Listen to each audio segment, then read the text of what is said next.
Hola chicos, ¿cómo están? ¿Qué tal? Vamos a comenzar con el repaso de historia.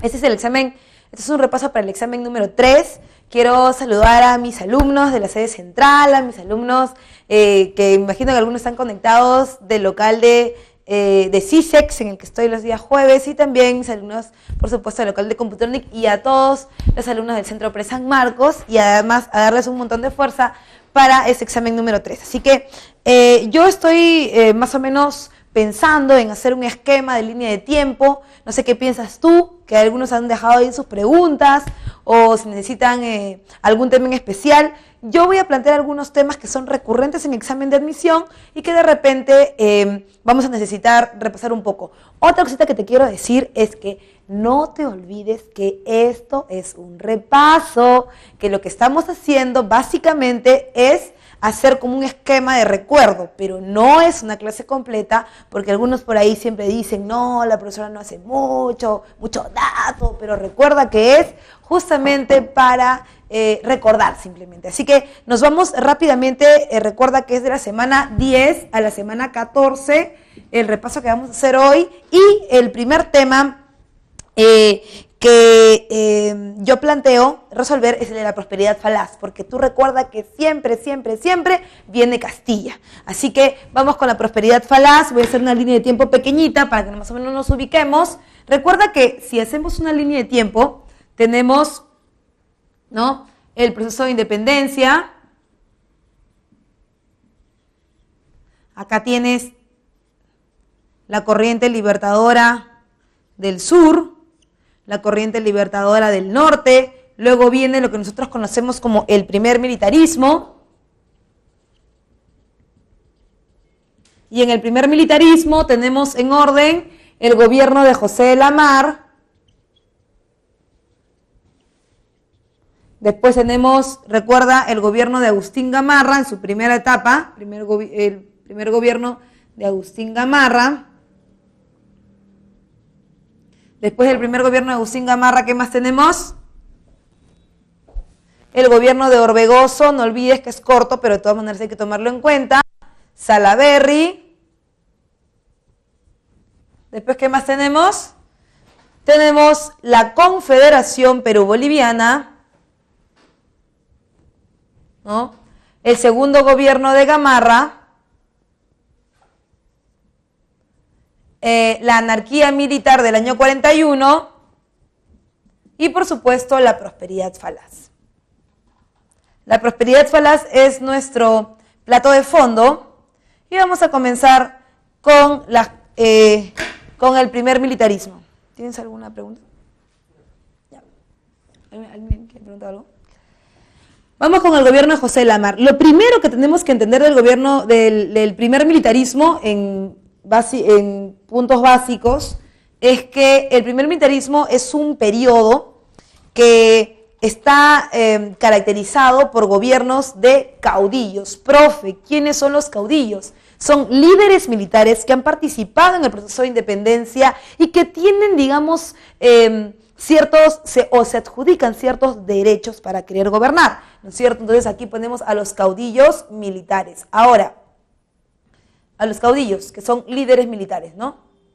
Profesora, una pregunta, ¿y esos caudillos tienen ejército? ¿Vienen con gente? Por supuesto que sí. Recuerda que estos caudillos o estos líderes militares vienen con su propio ejército, porque lo que siempre tienes que tener en cuenta es que la reciente República Peruana, que ha sido resultado de las corrientes libertadoras, en realidad no tiene un ejército propio.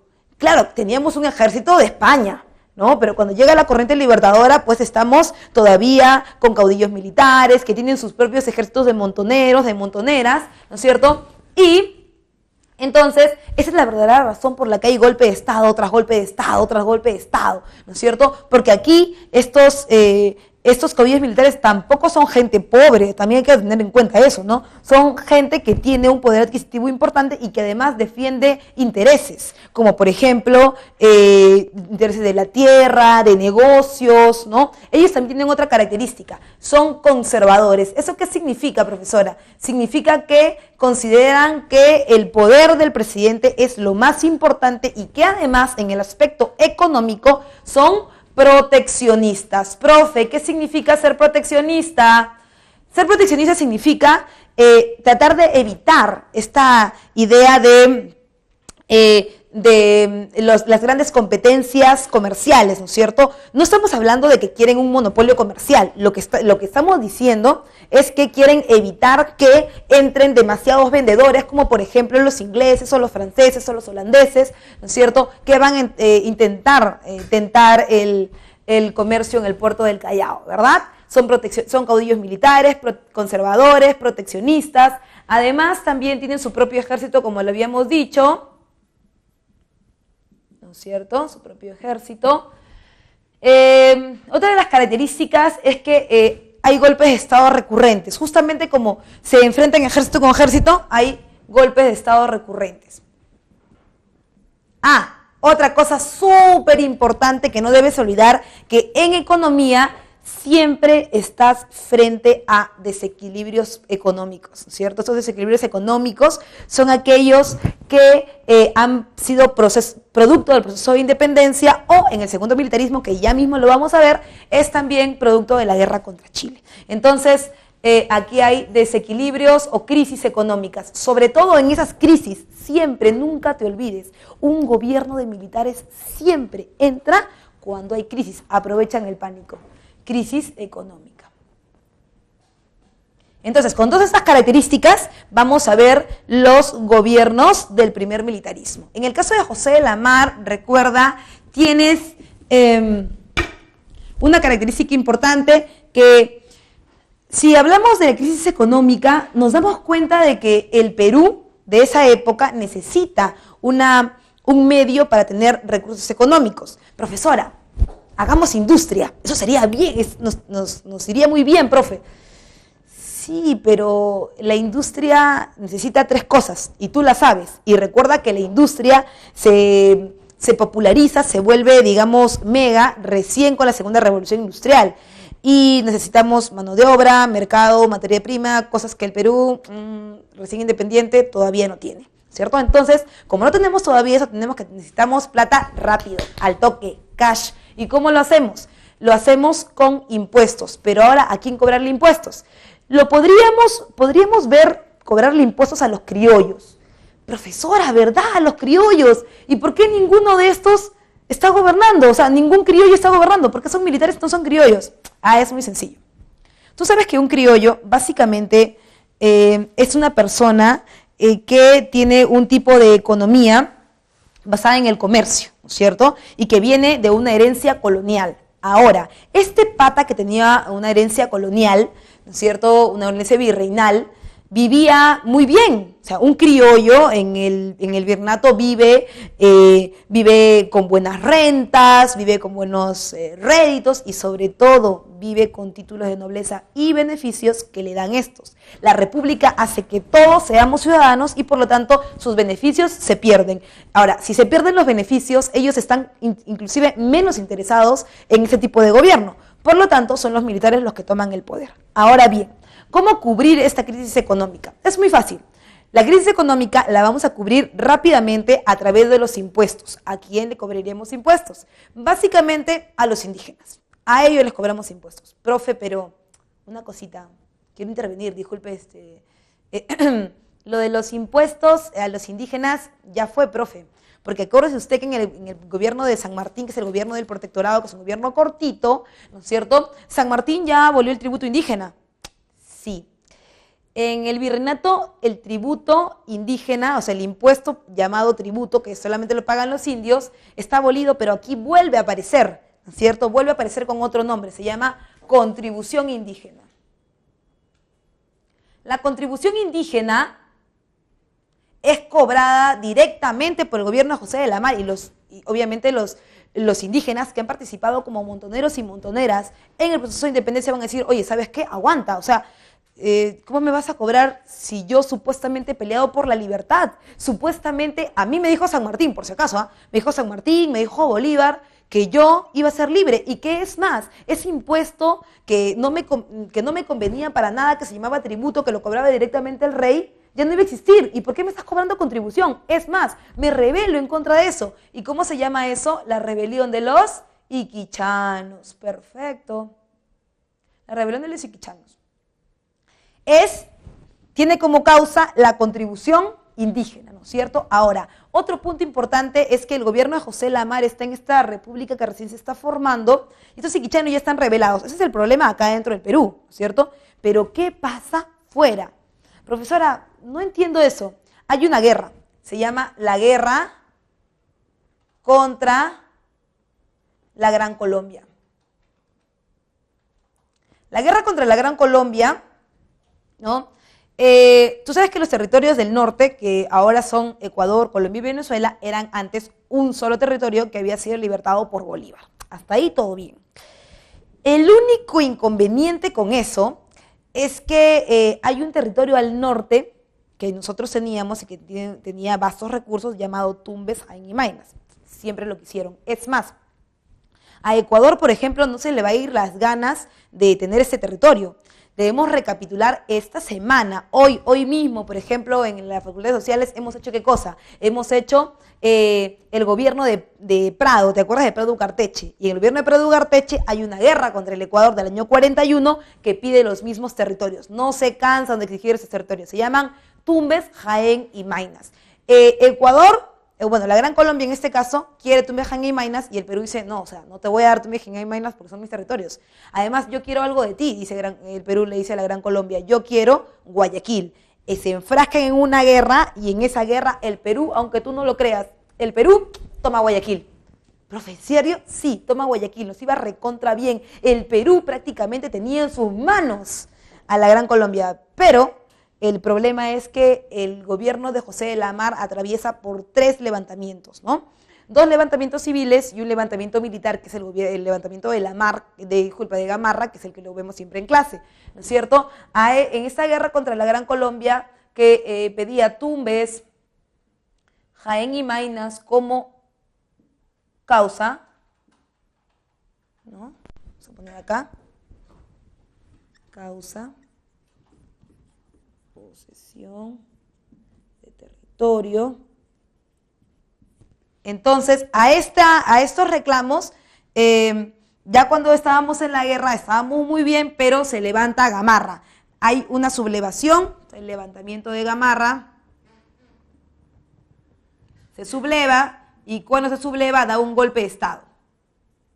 Ese golpe de Estado lo lleva a su primer gobierno. En su primer gobierno tú dirás, profe, ahora que está Gamarra, yo recuerdo que Gamarra es un conservador de ultranza, seguramente que Gamarra va a poner el parche. No. Gamarra, lo primero que hace es firmar un tratado. El tratado Larrea-Gual. El tratado de Larrea-Gual le pone paños fríos a la guerra contra la Gran Colombia y finalmente termina la guerra contra la Gran Colombia. Obviamente no te preocupes, no le hemos cedido Tumbes, Jaén y Maynas, pero sí hemos perdido territorio del norte. Lo otro del gobierno de Agustín Gamarra es que hay un control del poder de tipo conservador, ¿no?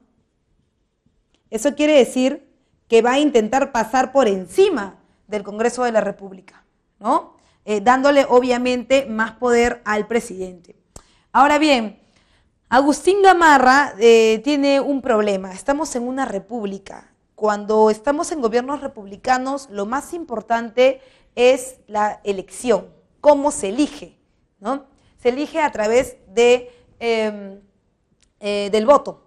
Ahora, el voto tiene varias características, ¿no? En este caso el voto censitario, porque no es que todo el mundo vote, solamente votan aquellos que tienen propiedades y pueden demostrar que pueden votar, además son alfabetizados, ¿no? Entonces, Agustín Gamarra tiene problemas con esto porque es un gobierno de facto. Se lo quiere sacar del gobierno y él se adelanta llamando elecciones. Llama elecciones, como hay mucho en ese momento, fraudulentas. Las elecciones fraudulentas harían que Gamarra se mantenga en el poder. No, él no iba a participar, pero sí iba a participar alguien mandado por Gamarra, ¿no es cierto? Este era Pedro Pablo Bermúdez, que finalmente se lanza a la presidencia de la República por el Partido de los Conservadores pero le aparece un contrincante. Ese contrincante es José Luis de Orbegoso, que es un liberal, profe, liberal, conservador, ya me mareé, escúchame. Los conservadores son aquellos, como te lo decía siempre, que le dan mayor peso al presidente de la República. Y los liberales son aquellos que le dan más peso al Congreso y a las leyes. Entonces, José Luis de Orbegoso, ¿no?, es un liberal. Es un liberal que se presenta en las elecciones y, contra todo pronóstico, gana las elecciones. Eso es algo que no está en los planes de Gamarra. Así que Gamarra le va a dar digamos que una probadita de su propio chocolate, ¿no? Porque Gamarra va a iniciar una guerra civil, ¿no es cierto? Esta guerra civil entre las tropas gamarristas versus las tropas liberales de Orbegoso, ¿no? ¿En qué termina esto? Bueno, finalmente Gamarra desiste del enfrentamiento directo con Orbegoso y decide ponerle paños fríos al asunto. Cuando le pone paños fríos al asunto, aparece el abrazo de Maquinguayo, que termina con esto, con esta guerra civil, Maquinguayo, ¿no?, en donde Gamarra, o sea, el conservador, reconoce el poder o el gobierno de Orbegoso, es decir, reconoce el gobierno de los liberales. Entonces,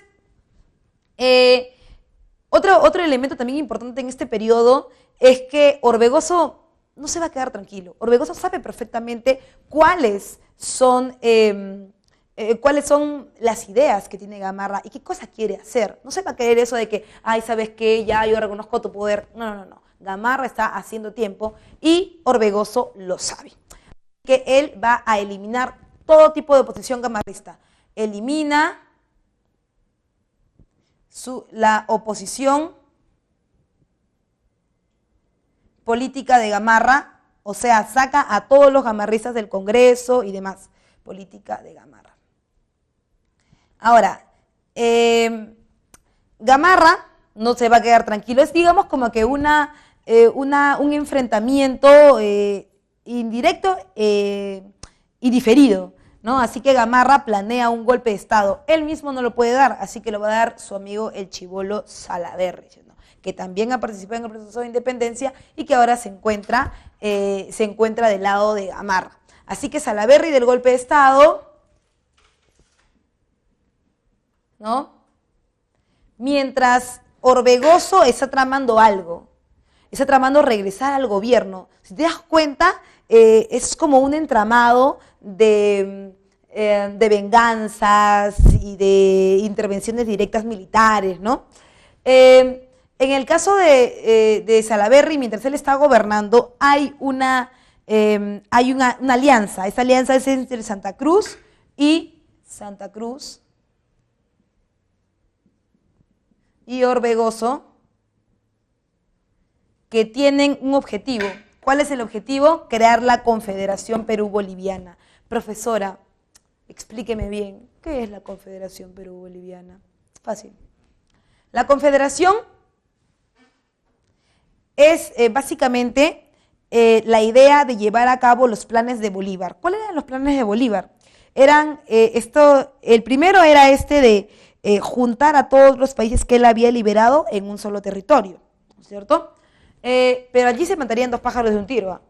Primero, sacar de la arena política a Gamarra, lo primero. Lo segundo, cumplir este ideal bolivariano, ¿no? Entonces, la Confederación intentaba unir los territorios de Perú y el altiplano boliviano. ¿Pero por qué? Por una causa económica, ¿no es cierto?, que es mantener la ruta de comercio. Profe, aguante, mantener la ruta de comercio, eso quiere decir que antes hubo una ruta de comercio. Por supuesto que sí la hubo. Tú recuerdas, y eso vamos a ver ahorita, las reformas borbónicas. Cuando vemos las reformas borbónicas, tú recuerdas que antes de las reformas borbónicas, ¿no? Antes de las reformas de tipo políticas que crean nuevos virreinatos y nuevas intendencias, antes de eso, el Perú y Bolivia, lo que ahora es Perú y Bolivia, estaban conectados, ¿no es cierto? Inclusive por ahí está la ruta de Tupac Amaru II, por ahí está en la ruta del Cusco, ¿no? Están conectados. Pero cuando aparecen las reformas borbónicas para una mejor administración, ¿qué hacen los borbones? Los borbones cortan el territorio, crean nuevos virreinatos. Por ejemplo, está el virreinato del Perú y el virreinato del Río de la Plata, ¿no es cierto? Pero el virreinato del Río de la Plata se lleva a la zona sur, incluida Potosí, ¿no es cierto? Y corta ese sistema. Ahora, la Confederación lo que quiere hacer es volverlas a unir en un solo sistema económico. Entonces, a favor de la Confederación está Santa Cruz y Orbegoso, que buscan unir los territorios del Perú y Altiplano por una causa económica, el regreso de la ruta de comercio, ¿cierto? ¿Y quiénes están en contra de la Confederación? Gamarra y su amiguis, el chibolo Salaverry, ¿no es cierto? Salaverry. Ahora, profe, ¿solamente ellos nomás están en contra? No, hay dos más que están en contra. Países, ¿ah? Más Argentina y tu querido amigo Chile. Profe, ¿por qué están en contra? Allá, mira. Porque los chilenos nos odian, porque nunca nos han querido. No va por ahí. En realidad, Argentina y Chile, si tú ves acá, voy a hacer mi supermapa, aunque no te guste, yo sé que no te gusta que vea mi mapa, pero bueno, ahí está. A escala mi mapa. Mira. Si tú te das cuenta, el hecho de que Perú, este es Perú, vamos a poner acá Chile, Bolivia, Perú.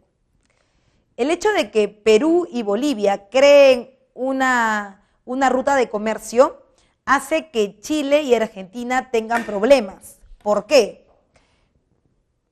Porque en el puerto argentino, si tú te das cuenta, en el sur de América, en el Atlántico, el puerto argentino está solito. Y el puerto de Valparaíso en Chile también está solito. Acá es el puerto del Callao. El puerto de Valparaíso en Chile tiene toda la hegemonía, o sea, tiene todos los beneficios del Pacífico Sur, ¿no es cierto? Ya. Está solito porque hasta ir al puerto del Callao es recontra lejos. Pero la Confederación Perú-Boliviana proponía algo. ¿Qué proponía? La creación de la ley de puertos libres. Eso significaba que iban a ser más puertos entre Valparaíso y el puerto del Callao, lo cual significaba, sin lugar a dudas, competencia. O sea, se rompería la hegemonía económica de Chile en el Pacífico Sur. Entonces, como por esos puertos es que Chile no quiere la Confederación y por esos mismos puertos es que Argentina no quiere la Confederación porque aparecería competencia y eso no conviene. Así que la Confederación tiene que ser rota. Gamarra y Salaverry tienen sus problemas políticos con ellos, ¿no? Pero los problemas económicos de Chile y Argentina son más importantes en este contexto. Así que para eso los chilenos crean una estrategia. ¿Cuál es su estrategia? Su estrategia son las campañas restauradoras.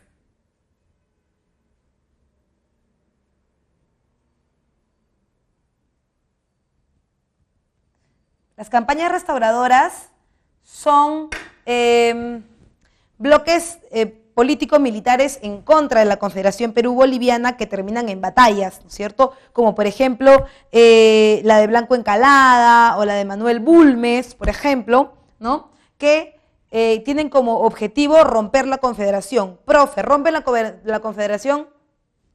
Sí, sí la rompen. Entonces, ¿qué pasa con eso? O sea, hay crisis política nuevamente, ¿y quién toma el poder? Toma el poder Agustín Gamarra en su segundo gobierno, ¿no es cierto? En el segundo gobierno de Agustín Gamarra, ¿no? Hay algo que tienes que recordar, ¿no es cierto? Y lo más importante es el aspecto económico. ¿Por qué, profe? Porque en este gobierno de Agustín Gamarra ya se conoce ¿qué cosa? La explotación del guano. La primera forma de explotación de guano está en el segundo gobierno de Agustín Gamarra. Es una venta y se llaman arrendamientos. Profe, ¿qué significa arrendamiento? Bueno, arrendamiento significa alquiler, pero ¿cómo era esto? Mira, las Islas Juaneras de Chincha, ¿no es cierto?, al sur del Perú, tienen algo que está siendo muy codiciado, sobre todo por la industria europea. Mira, el guano de las islas es como oro líquido. ¿Y sabes por qué? Porque se cotiza tan bien en Europa que, por ejemplo, podrías tener una producción mucho mayor con guano de isla del Perú que con guano de animales europeos, digamos que animales con los que ya se trabajaba en Europa, como por ejemplo ovejas o vacas. El guano es un fertilizante, ¿no? Y la excreta de estos animales, de las ovejas, de las vacas, ¿no?, también es un fertilizante. Pero se sacaba menos producción con esto que con lo nuestro. Con lo nuestro se sacaba como 10 veces más. Así que todo el mundo quería comprar y quería comprar, pero el gobierno peruano no lo vendía. Además, en esta primera explotación de los arrendamientos, hay un problema. ¿Y sabes cuál es el gran problema de la venta del guano?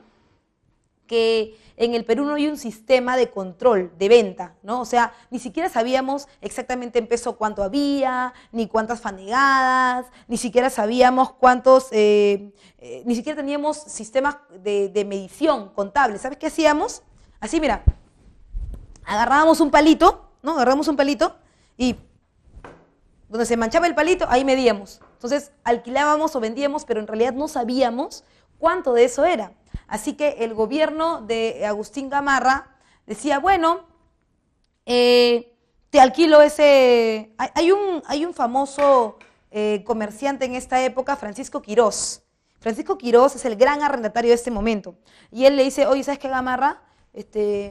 ¿Me puedes, no me puedes alquilar acá este guanito, este espacio? No el guano, no este espacio, donde está el guano. Si nadie usa esas islas, ya vacante, alquilo. Pero le alquilaba con el guano. Y el pata vendía el guano, ¿no es cierto? Entonces, tienes una venta que no es del Estado peruano y que simplemente ganábamos por el espacio, más no ganábamos por las ventas. Entonces, esta es la primera forma, ¿no? Los arrendamientos.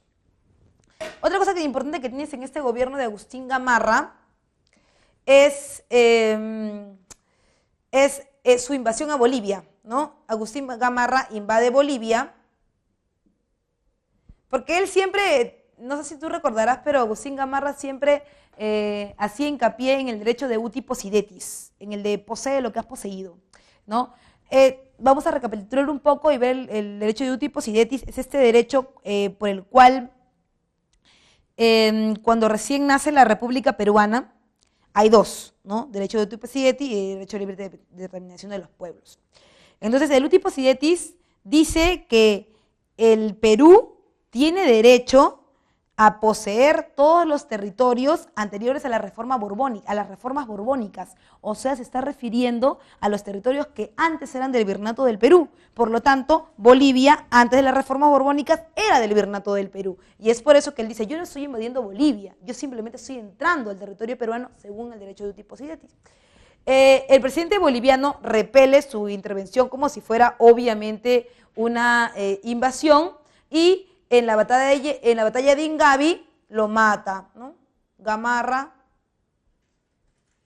RIP, ahí está, muerto. Chicos, hemos tenido problemas técnicos, ya sé que me quedé en Gamarra, cuando muere Gamarra, ¿no? Acá me quedo. Ya, entonces vamos a volver a recapitular, ¿ya? Una de las cosas que hay que ver es que cuando muere Gamarra hay un problema político. Y es que dentro del sistema caudillista, ¿no? Gamarra es uno de los caudillos más importantes, más imponentes, conservadores a ultranza, ¿verdad? Entonces, es por eso que Gamarra mantenía el control, ¿no? Muere Gamarra y los militares se arrancan las pestañas magnéticas, las uñas postizas, todo el mundo se pelea porque todo el mundo quiere el poder. Tú recuerda que aquí es como tierra de nadie, acá todavía no hay un ejército profesional, acá todavía no tenemos, digamos, una organización, ¿no? Oficial. Así que se dando golpe de Estado, uno contra otro, otro contra otro, otro contra otro, hasta que llegan las elecciones. Sí, al final llaman a elecciones y sale elegido Ramón Castilla en su primer gobierno. Ahora, ¿cuál es la principal preocupación de Ramón Castilla? La crisis económica. Es su principal problema. Ahora, por eso es que Ramón Castilla lo primero que hace es intentar pagar dos cosas, la deuda interna y la deuda externa. Profe, deuda interna, deuda externa, espérenme un ratito, ahorita voy a decir. Ramón Castilla, recontra lechuga Ramón Castilla, porque va a llegar en un periodo en donde el mundo está convulsionado. Primero, estamos frente a una revolución industrial, ¿no es cierto?, en donde el guano se vende como pan caliente, todo el mundo quiere, sobre todo los ingleses, y no solamente eso, sino que estamos comenzando el auge de ¿qué cosa? El auge de un sistema en donde todo el mundo quiere colonizar tierras. Tú lo conoces como imperialismo. Entonces, Ramón Castilla va a hacer algo interesante. Lo primero es que su gobierno de la prosperidad falaz, la gente siempre me pregunta, profe, ¿qué significa prosperidad falaz? Prosperidad falaz significa un auge económico, pero no real. No es que sea falso, ¿ah? No es que sea falso. No real significa que no es exactamente lo que pensábamos. Nosotros pensábamos que, sí, al toque vamos a tener plata, que todo el mundo va a tener plata, que el Perú va a pagar todas sus deudas, que va a ser recontra fácil. En realidad sí hubo dinero, porque las primeras formas en donde Castilla vende el guano sí nos favorecían un montón. El único problema son varios. Los problemas son la corrupción. ¿Te suena conocido? Sí, la corrupción. El sistema caudillista. Profe, ¿por qué el sistema caudillista? Porque no va a ser uno solamente el que gobierne. Castilla gobierna primero, luego gobierna ¿quién? Echenique, que es más corrupto que mandaba a hacer. Recuerda que él falsifica los bonos y luego tienen que tener de nuevo Castilla y los militares también se creen con poder. Ahí está Prado, Balta, hay varios, ¿no? Entonces, estos caudillos al final están como que entorpeciendo la política nacional. Entonces, la corrupción y el sistema caudillista entorpecen la prosperidad falaz. La prosperidad falaz es un periodo de bonanza económica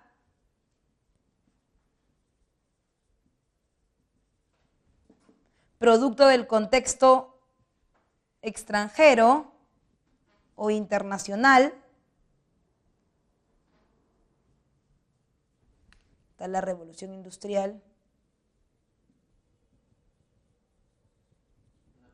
Sí, a ver.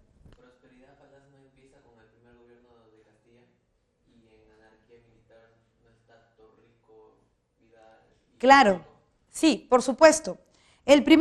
Castilla tiene su primer gobierno después de todos los golpes de Estado o todos los golpes militares que me están mencionando, Castilla, Torrico, Vivanco, el Directorio. Ellos se dan golpe de Estado. ¿Cuándo termina la anarquía militar? Cuando se llevan elecciones y sale elegido el primer gobierno de Ramón Castilla. El primer gobierno de Ramón Castilla está dentro de un periodo más grande llamado prosperidad falaz. La prosperidad falaz no es un año, la prosperidad falaz es un periodo económico y este periodo económico significa un periodo de bonanza, ¿no es cierto? Que aquí adentro está el primer gobierno de Ramón Castilla, pero es elegido después de la anarquía del año 41. Ahora, otra característica de la prosperidad falaz es los tipos de venta del guano, ¿no? Los tipos de venta del guano. Hemos visto ya un tipo de venta que está anterior a la prosperidad falaz, que es el del segundo gobierno de Gamarra, pero también hay otros dos tipos más. Uno son las consignaciones y otro es el monopolio. Profe, ¿qué son las consignaciones? Bueno, hay que entender que el gobierno de Castilla y los gobiernos posteriores que venden el guano no tienen conocimiento y tampoco dinero para vender el guano. O sea, para vender guano hay que tener plata, porque no es que, ay, voy, saco el guanito y lo vendo. No, no, no. O sea, estamos hablando de cerros, de rumas, de cientos de años que está ahí el guano. Entonces, hay que picar el guano, hay que sacarlo, hay que contratar gente para que pueda trabajar eso, hay que contratar transporte, y todo eso es un montón de plata. El gobierno peruano, en vez de tener plata para invertir en eso, está pidiendo plata. O sea, pidiendo plata para que esto te saque de la pobreza. Entonces, es por eso que se contactan con vendedores de guano. Uno de los vendedores de guano, que es el más grande de todos, es el famoso comerciante Jeeves, ¿no? El inglés. Entonces, Jeeves se contacta con Castilla y le dice, oye, ¿sabes qué? Yo te puedo vender el guanito, ¿no? Pero, digamos, cómo son las condiciones, ¿no? Jeeves, la famosa casa Jeeves, va a agrupar a los vendedores de guano y va a vender en el extranjero. Van a tener ellos un porcentaje de la venta y el porcentaje mayor era del Estado peruano. Días van, días vienen, años van, años vienen. Jeeves ya no le sale a cuenta, ya no quiere comprar, ya no quiere pagar, ¿no? Hay otros consignatarios nacionales que también se agrupan, que están liderados por Manuel Pardo, ¿no? Por Pardo, el civilista. Claro, cuando hablamos de estos consignatarios no estamos hablando solamente de personas que venden guano, estos ya son ranqueados, ¿ah? Estos ya son ranqueados ya. Estos patas venden guano, pero además están agrupados en un partido político que se conoce como el Partido Civil, los primeros que le van a hacer frente a los militares. Las consignaciones, ¿no? Tienen acá, están ubicados en las casas, ¿no? Como casas comerciales, como por ejemplo la Casa Jeeves, y los consignatarios del Partido Civil. Profesora, ¿y qué pasa? Bueno, como te digo, es un periodo grande, no es que estamos hablando solamente del gobierno de Castilla y propiedad de Felas, no, o sea, es un periodo grande. Ocurre que los consignatarios a veces pagaban, a veces no pagaban, y ¿sabes cuándo reventó el chupo? O sea, ¿cuándo ya todo rebalsó? Cuando llegó la guerra contra España. En la guerra contra España, tú ya sabes, guerra del guano también, nosotros tuvimos un problema. Y es que los puertos estaban ocupados, los consignatarios se hicieron los locos, que sí, que no he vendido nada, mire, he pasado la guerra, entiende, y finalmente no nos dieron un penique partido por la mitad. Así que el gobierno de Balta en ese entonces, ¿qué hace? ¿Sabes qué? ¿No quieres pagarme el guano? No te preocupes, hijo, ya déjame el guanito ahí, yo lo voy a vender. Y Balta, el gobierno de Balta, manda una misión a Europa para vender el guano y conseguir compradores. Consigue un solo comprador, ya no un montón como ellos, sino consigue uno. Y ese comprador es la Casa Dreyfus. La Casa Dreyfus firma entonces con el gobierno de Balta un contrato que se llama el Contrato Dreyfus, ¿cierto? El Contrato Dreyfus. No, el contrato que se firma con Cáceres es el contrato Grace. Ahorita lo vamos a ver eso, ¿ya? ¿En tipo de venta existe la venta directa del guano? ¿La venta directa a Europa? Bueno, sí, hay un tipo de venta directa, que es el monopolio, ¿no es cierto? En donde nosotros le vendemos a un solo comprador, ¿no es cierto? Que es la Casa Dreyfus. Pero realmente el Estado peruano directamente hacía a todos sus empresarios europeos, no, siempre con intermediarios, aquí más que acá, ¿no? El contrato Dreyfus, ¿qué te decía? Varias cosas. El Perú, uy, joven, estábamos más felices que cuando fuimos al Mundial. ¡Uy, no! El gobierno peruano estaba que saltaba en un pie porque los Dreyfus les habían prometido el oro y el moro por el guano. ¿Qué habían dicho los Dreyfus? Eso es en el gobierno de Balta. Eso de acá, que hemos visto consignaciones, es el gobierno de Castilla.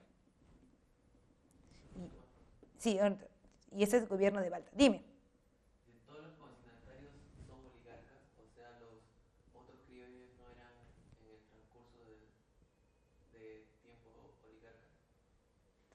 Preguntan que si todos los consignatarios son son gente con poder. Sí, todos. O sea, no es que yo tengo mis ahorritos, 10 solcitos, voy y compro un poco de guano y vendo. No. En realidad tienes que tener un capital fuerte, que luego de eso, luego de vender todo ese guano, te haces recontra rico. Porque tú recuerdas que lo compras acá a precio de ganga y allá mira cuánto lo vendes. Entonces, que tienes que tener un capital, sí tienes que tener un capital. O sea, no es que los indígenas compran y venden para allá. No, si eres una persona con dinero, pero te conviertes en un rico recontrapotentado con esta venta. Es más, ellos, los consignatarios, que se van a hacer ricos con la plata del guano, luego tú lo vas a conocer como los grandes oligarcas agroexportadores, ¿no es cierto?, de la República Aristocrática, que son básicamente los del Partido Civil, son los mismos que están acá, ¿no es cierto? Entonces te enriqueces básicamente con el guano y luego te vuelves un gran oligarca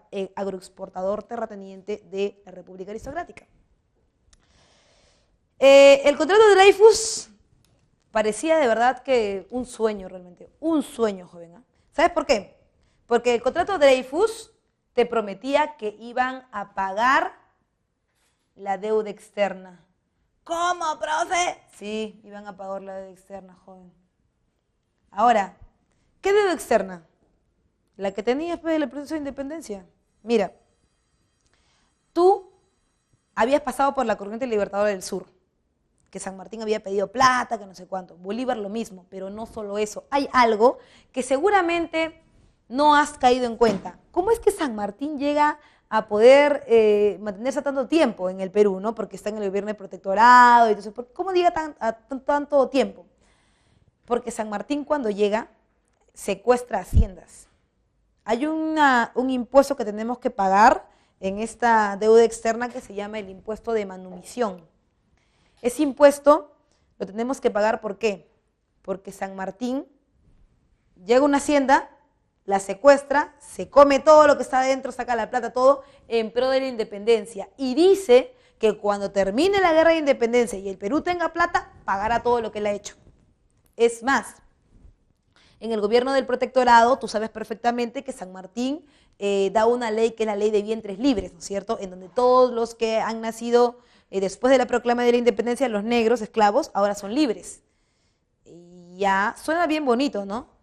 Pero hay un problema. El problema es que estos ex esclavos tienen dueño. Y esos dueños obviamente no lo van a soltar. ¿Sabes qué? San Martín dijo ya toma. No. San Martín se compromete a pagar lo que cueste el negro. Claro. Y lo peor, precios inflados, oye. San Martín, por ejemplo, compra un negro que cuesta en realidad 100 pesos y él paga 500 por él. Pero paga 500 no en ese momento, sino hace un documento que dice que él va a pagar, el Perú va a pagar 500 pesos por el negro. ¿Y sabes qué? Todo eso se junta en una deuda llamada la deuda interna. Y la deuda externa es la que nosotros hemos contraído con Inglaterra, ¿no es cierto? Por justamente los problemas de independencia que teníamos que pagarle a España, todo era plata. Teníamos demasiados problemas por pagar. Y ellos se comprometen a pagar la externa, ¿no?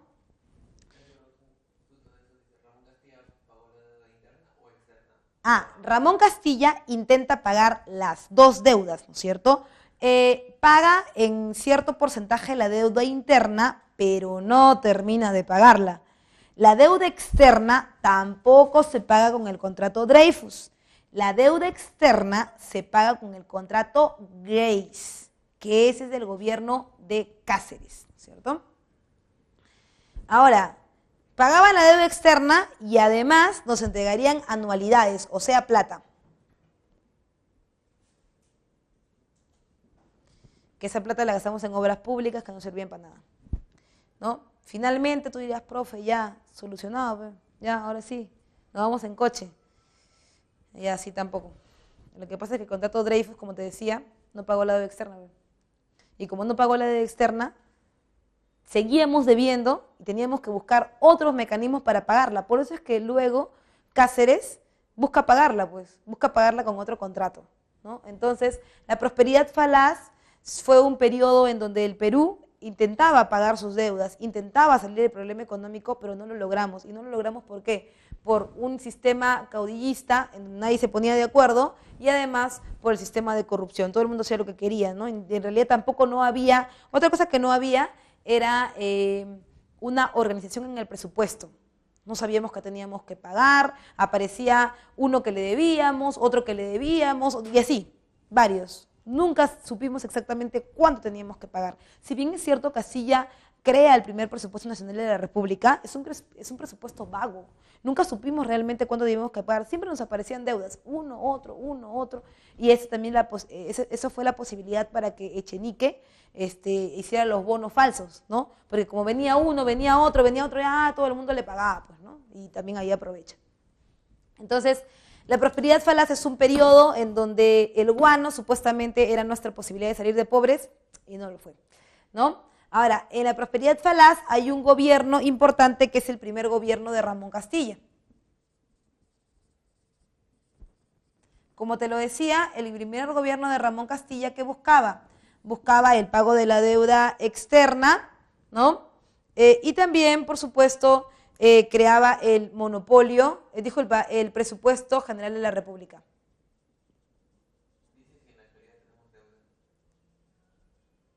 Esta deuda externa, hasta la actualidad, esa no es. Pero sí tenemos deuda externa, pero esa no es. ¿Por qué? Porque esta deuda externa se pagó con el contrato Grace.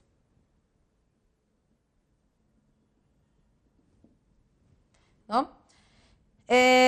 Otra cosa del primer gobierno de Ramón Castilla, y quiero que quede claro, es su proyecto. No es que ya, perfecto. No terminamos de pagar, o los Grace los Dreyfus no pagan la deuda externa o el Perú no puede pagar la deuda externa con el contrato Grace por 3 razones básicas. La primera, el sistema caudillista. Castilla es un militar. Castilla, Balta, que es otro militar, no conocen de cuentas, de números, de cosas administrativas. Entonces, se meten a un proyecto, se meten a otro proyecto, se meten a otro proyecto, y en ese medio de meterse en todos los proyectos, se va perdiendo, ¿no?, el hilo. Ese es uno. 2, como hay tanta gente, hay tantas manos, ¿no es cierto?, la corrupción está a flor de piel, entre ellas la corrupción de Echenique, por ejemplo, ¿no? Echenique falsifica los bonos de guerra. Profesora, ¿qué son bonos de guerra? Bueno, durante el gobierno del Protectorado de San Martín, como te lo decía, San Martín y Bolívar emiten bonos, porque si pasan por tu casa y tú les das, por ejemplo, arroz, o les das comida o algún animal, tú no se lo vas a dar gratis, tú se lo quieres cobrar, ¿no es cierto? Pero en ese momento no te pueden pagar, por lo tanto te dejan un papel cualquiera con su firma que dice que cuando el Perú sea libre e independiente, ellos te van a pagar.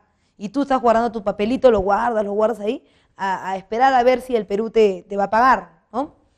Pero en ese medio, cuando tú estás guardando tu papelito, pasan un montón de cosas. Pues mira de dónde están, desde al fondo está. Entonces, pasan los años y esos bonos cobran intereses. Pero imagínate que tú estás, pero aguja. Entonces, como tú estás aguja, tú agarras y ahora, ¿qué hago? No tengo nada de valor, ya vendí todas mis prendas de oro. Tengo el bono de San Martín, que ya tiene mucho valor. Entonces, yo voy donde mi vecino y le digo, mira, vecino, ¿sabes qué? Este bono cuesta 500 lucas, pero ya que yo te inicio, compadre. Dame 100 nomás, viejo, dame 100 nomás. Y con eso ya tú lo cobras. Cuando el Perú sea libre, cuando el Perú tenga plata, tú lo cobras. Entonces, muchas manos habían ahí, mucha gente con los bonos se vendían, se compraban, se formó corrupción. Entonces, el Perú primero no tuvo un sistema de gente que gobernara, que tuviera el plan claro. No había, porque había uno, había otro. Otro, que no había demasiada corrupción, todo el mundo compraba, vendía, hacía lo que quiera, sí. ¿El primer gobierno de Castilla no fue antes de la prosperidad falaz? No, la prosperidad falaz es un periodo. Es un periodo, ¿no es cierto? ¿Cuándo comienza la prosperidad falaz? Cuando termina la anarquía del año 41.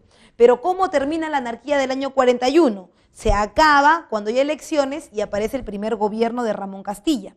Ahora, el primer gobierno de Ramón Castilla está inmerso en la prosperidad falaz y por eso lo hemos puesto acá, ¿no? De repente estás confundido porque te he dicho que he terminado acá, pero en realidad termina la anarquía del año 41 con las elecciones. ¿Cierto? Llegan las elecciones, aparece la prosperidad falaz y el primer gobierno de Castilla. ¿Cierto? Ya. ¿Qué más?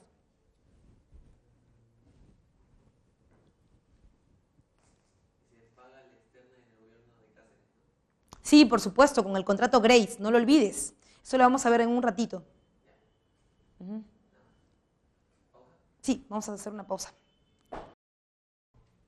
Bien, chicos, voy a responder algunas preguntas de historia del Perú. Déjenle saber a Johnny si es que ustedes quieren solamente historia del Perú, porque yo quiero dejar un espacio para historia universal, ¿no? Para algunas cosas de historia universal. Pero algunos me preguntan por el contrato Rafael. Bien, hay que hacer la precisión de que esta es la línea de tiempo, ¿no? Nos habíamos quedado en Castilla, primer gobierno de Castilla. Después viene el gobierno de Echenique. Después viene Castilla de nuevo, segundo gobierno, ¿no? Después del segundo gobierno de Castilla, lo importante es la guerra contra España. Y después de la guerra contra España, llega el gobierno de José Balta. Ahora, el gobierno de José Balta es el que propone el contrato Grace, disculpe, el contrato Dreyfus. Contrato Dreyfus, que lo hemos estado viendo. La gente me pregunta, profesora, me va a preguntar seguro, profesora, pero el contrato Dreyfus no era en la prosperidad falaz. Ya, acuérdate que es todo un proceso. O sea, hay varios presidentes que se están nutriendo del guano. Mira, el primer gobierno de Castilla tiene guano, el gobierno de Echenique tiene guano, el segundo gobierno de Castilla tiene guano. Es más, la guerra contra España es una guerra por guano. ¿O no te acuerdas que España lo que está queriendo es entrar al Perú para tomar el guano? También es propiedad falaz, ¿no es cierto? Hasta el gobierno de José Balta. En el gobierno de José Balta se firma el contrato Dreyfus. Pero, ¿quieres que te haga recordar de algo? Mira, cuando José Balta firma el contrato Dreyfus, ¿por qué lo hace? Lo hace porque cuando él cobra a los consignatarios, que son los del partido civil, cuando él cobra la plata, nadie le quiere pagar. Y como no le quieren pagar, él se recoge el guano, se va, busca a los Dreyfus en Europa, ¿no es cierto? Y les entrega todo el guano a ellos. Ya ustedes hagan lo que quieran con el guano y páguenme. Pero ¿a quién está perjudicando? Está perjudicando directamente a los consignatarios. Estos consignatarios tampoco no son cualquier hijo de vecino. Los consignatarios, aparte que tienen plata, han formado, digamos, su partido. Y su partido se llama el Partido Civil. Entonces, estos consignatarios, ¿no?, van a tener mucho que ver en la muerte de Balta. ¿Te acuerdas que a Balta lo asesinan los hermanos Gutiérrez de la Fuente en su rebelión? Ya. ¿Por qué? Balta ha firmado el contrato Dreyfus, hay gente que está en contra de Balta, en contra también de en qué se está gastando la plata, porque Balta se ha gastado la plata del contrato Dreyfus, o sea, porque ellos han dicho que sí, que nos van a pagar la deuda externa y todo, pero también nos han dado una plata por esto. ¿Y qué ha hecho Balta? Balta ha hecho ferrocarriles, pues. Pero esa plata, ¿no?, ya no va a regresar porque Balta tenía la idea de modernizar el Perú con los ferrocarriles, pero nunca se dio, ¿no es cierto? Y los civilistas están atrás de esto. Ahora, los civilistas tienen mucho que ver en la muerte de Balta. Cuando Balta muere, ¡oh, sorpresa! ¡Ay, Dios mío! Se hizo la luz. Cuando Balta se muere, ¿qué aparece? Aparece el civilismo, ¿te acuerdas? El primer civilismo con el gobierno de Pardo, ¿no es cierto? Y ¡wow! Pardo dice, ¡ay! Se hizo la luz, ¿sabes qué? Los Dreyfus no nos convencen. No. Los Dreyfus no son los adecuados para vender el guano. ¿Y sabes qué hace? Elimina el contrato Dreyfus y ¿qué hace? Firma un nuevo contrato, el contrato con la Casa Rafael y Hermanos, que básicamente eran ellos mismos y sus amigos los ingleses.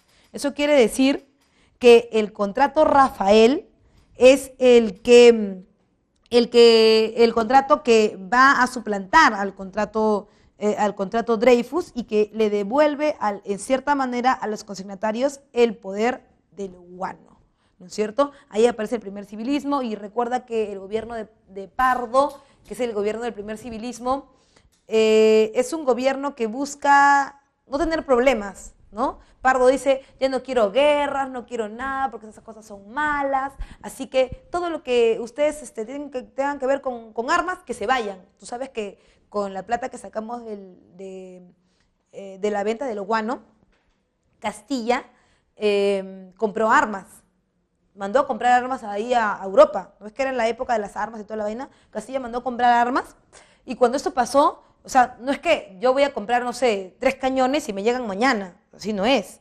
Castilla mandó a comprar y mientras lo estaban haciendo, se demoraron. Y cuando llegó Pardo, después de José Balta viene Pardo, cuando llegó Pardo, dijo, ay, ¿sabes qué? Nomás los que han llegado, lo que no han llegado de los cañones, no, que ya no lo traigan. Canceló las compras de las armas. Entonces, esa cancelación de la compra de armas era básicamente porque él tenía un proyecto, y su proyecto no implicaba las guerras. Para Castilla era obvio que nuestros vecinos como Chile u otros iban a querer el guano o cualquier recurso que tenga el Perú, y por eso el Perú tenía que comprar armas. Pero en el caso de Pardo, él decía que no, que mejor hay que hablar bonito, hay que ser diplomáticos, somos todos seres civilizados, no tenemos por qué pelear. Y por eso es que él detiene la compra de armas. Es más, él, en ese programa que tiene diplomático, ¿qué hace? Firma un tratado secreto con Bolivia de mutua defensa, que es el que le va a dar origen, de cierta manera también, a la guerra contra Chile. Entonces, los Pardo tienen varias cosas, ¿no? Varias cosas como el contrato Rafael, que favorece a los civilistas, y además el proyecto de una defensa diplomática del Perú, ¿no? Que forma parte de todo el programa del primer civilismo. Otra cosa que me han pedido es el gobierno de Leguía. No sé si hay alguna pregunta más, algo más que quieran saber. Johnny, ¿nadie más? Ya. ¿Ah? No sé. Ya. Hay otro tema que es, digamos, crucial para el examen de admisión, que es el gobierno de Leguía. Alguien creo que me preguntó en algún momento por el gobierno de Cáceres, ¿o no? ¿Sí? ¿Cáceres? Bueno, tendría que hacer otra línea de tiempo para Cáceres. Ya, vamos a ver. ¿Ya? Ay, joven, Dios mío. Ya, también quiero historia universal. Entonces, ¿qué hago? Que no me se alcanza el tiempo. Bueno, en el caso de las guerras mundiales, como estamos de la semana, el examen es de la semana 10 a la semana 14. La Segunda Guerra Mundial lastimosamente no entra en el examen número 3. Podría ser la Primera Guerra Mundial nomás, porque la segunda no la deberíamos repasar porque no está para el examen, ¿no? En todo caso voy a hacer rapidito una línea de tiempo, rápido nomás por si acaso, no me voy a tener rápido, voy a hacer una línea de tiempo para llegar hasta Leguía, ¿ya? Porque ya que lo has pedido, y que ya falta media hora, así que voy a hacer contigo.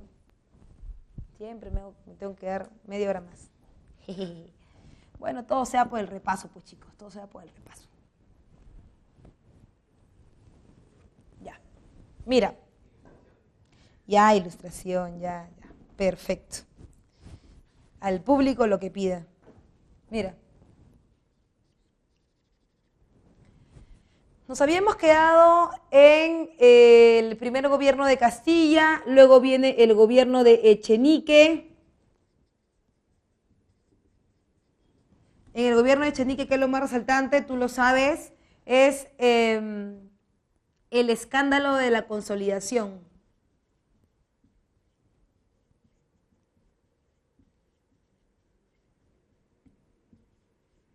Cuando hablamos del escándalo de la consolidación, es este fraude de los bonos, ¿no?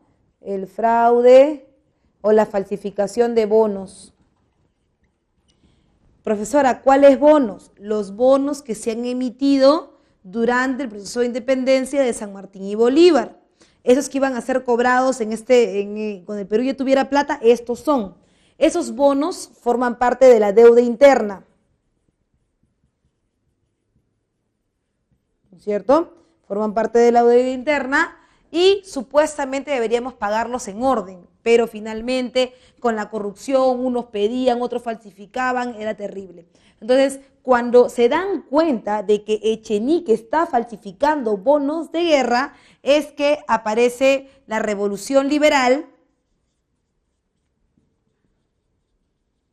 de 1854, ¿no es cierto?, que es la revolución liderada por Castilla. Castilla y sus amigos los liberales, ¿qué hacen? Le dan un golpe de Estado, ese es el golpe de Estado, le dan un golpe de Estado a Echenique y entra, ¿quién? Entra nuevamente Castilla en un segundo gobierno de Ramón Castilla. Ese segundo gobierno de Ramón Castilla lo que intenta es la modernización del Perú. Modernización del Perú, ¿verdad? Y aparece el alumbrado a gas, el agua potable, ¿no? Y diferentes cosas acá, alumbrado a gas, agua potable. Además también aparece el mercado central, ¿no? Entre otras cosas. Termina el segundo gobierno de Ramón Castilla y asume el gobierno Juan Antonio Pezet, por elecciones. El gobierno de Juan Antonio Pezet soporta la guerra contra España.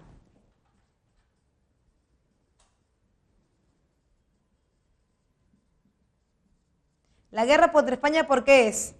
Por la posesión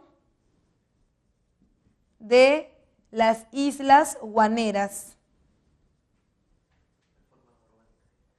Ok, de las Islas Guaneras, ¿no? Finalmente, el Perú defiende sus Islas Guaneras, porque tú ya sabes que nosotros ya vendíamos guano y todo lo demás. Entonces, se forma un grupo de defensa que se llama la Cuádruple Alianza.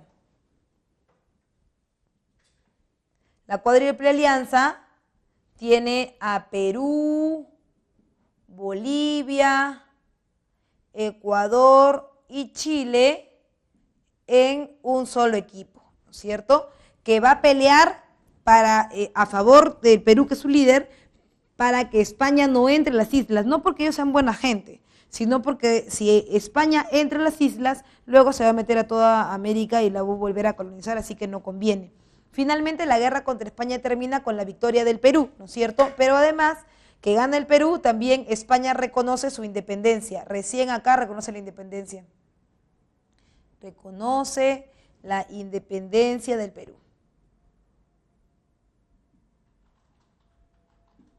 Después de la guerra contra España, ¿no es cierto?, viene el gobierno de José Balta, que hemos visto hace un ratito, donde está el contrato Dreyfus.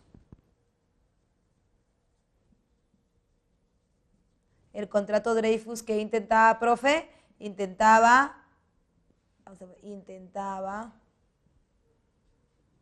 pagar deuda externa. Profe, ¿lo logró? No lo logró. ¿Ya? Matan a Balta y aparece el primer civilismo. Quiere decir que todos los anteriores son militares. El primer civilismo con Pardo, ¿no es cierto? Recuerda, Pardo, lo que te decía, tiene su política diplomática, firma el contrato Rafael,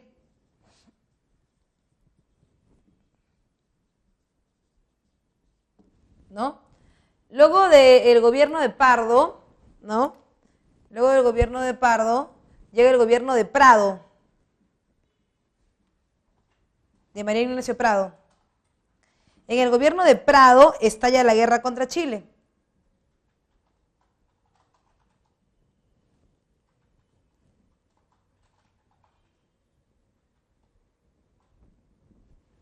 Cuando estalla la guerra contra Chile, ¿no? El Perú queda también económicamente mal, ¿no? Como consecuencias de la guerra. Vamos a poner las causas y las consecuencias nomás, ¿ya? Porque hacer todas las campañas, no creo que podamos. Es mucho. No se alcanza. ¿Ah? ¿Cómo es lo siguiente? Ah, ya, eso ya no, ya, listo. Termina la guerra contra Chile y aparece el segundo militarismo, que básicamente tiene las mismas características del primero que vimos, ¿no? El primer civilismo, el segundo militarismo. Aquí tienes el gobierno de Miguel Iglesias, que es el primero, ¿no? Donde está la rebelión de Atusparia. Profe, ¿qué cosa es la rebelión de Atusparia? Ah, es el levantamiento de los indígenas por el cobro de impuestos. O sea, tú sabes que después que termina una guerra, siempre quieren sacar plata, ¿sí o no? Lo mismo que pasó con la mar.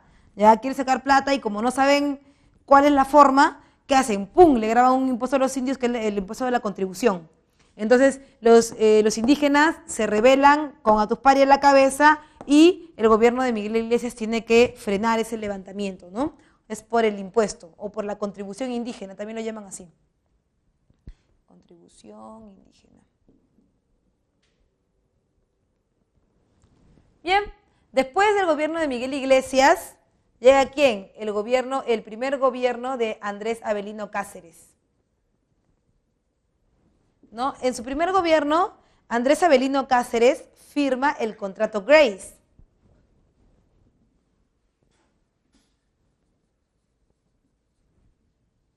El contrato Grace, ¿qué proponía? Proponía pagar la deuda externa.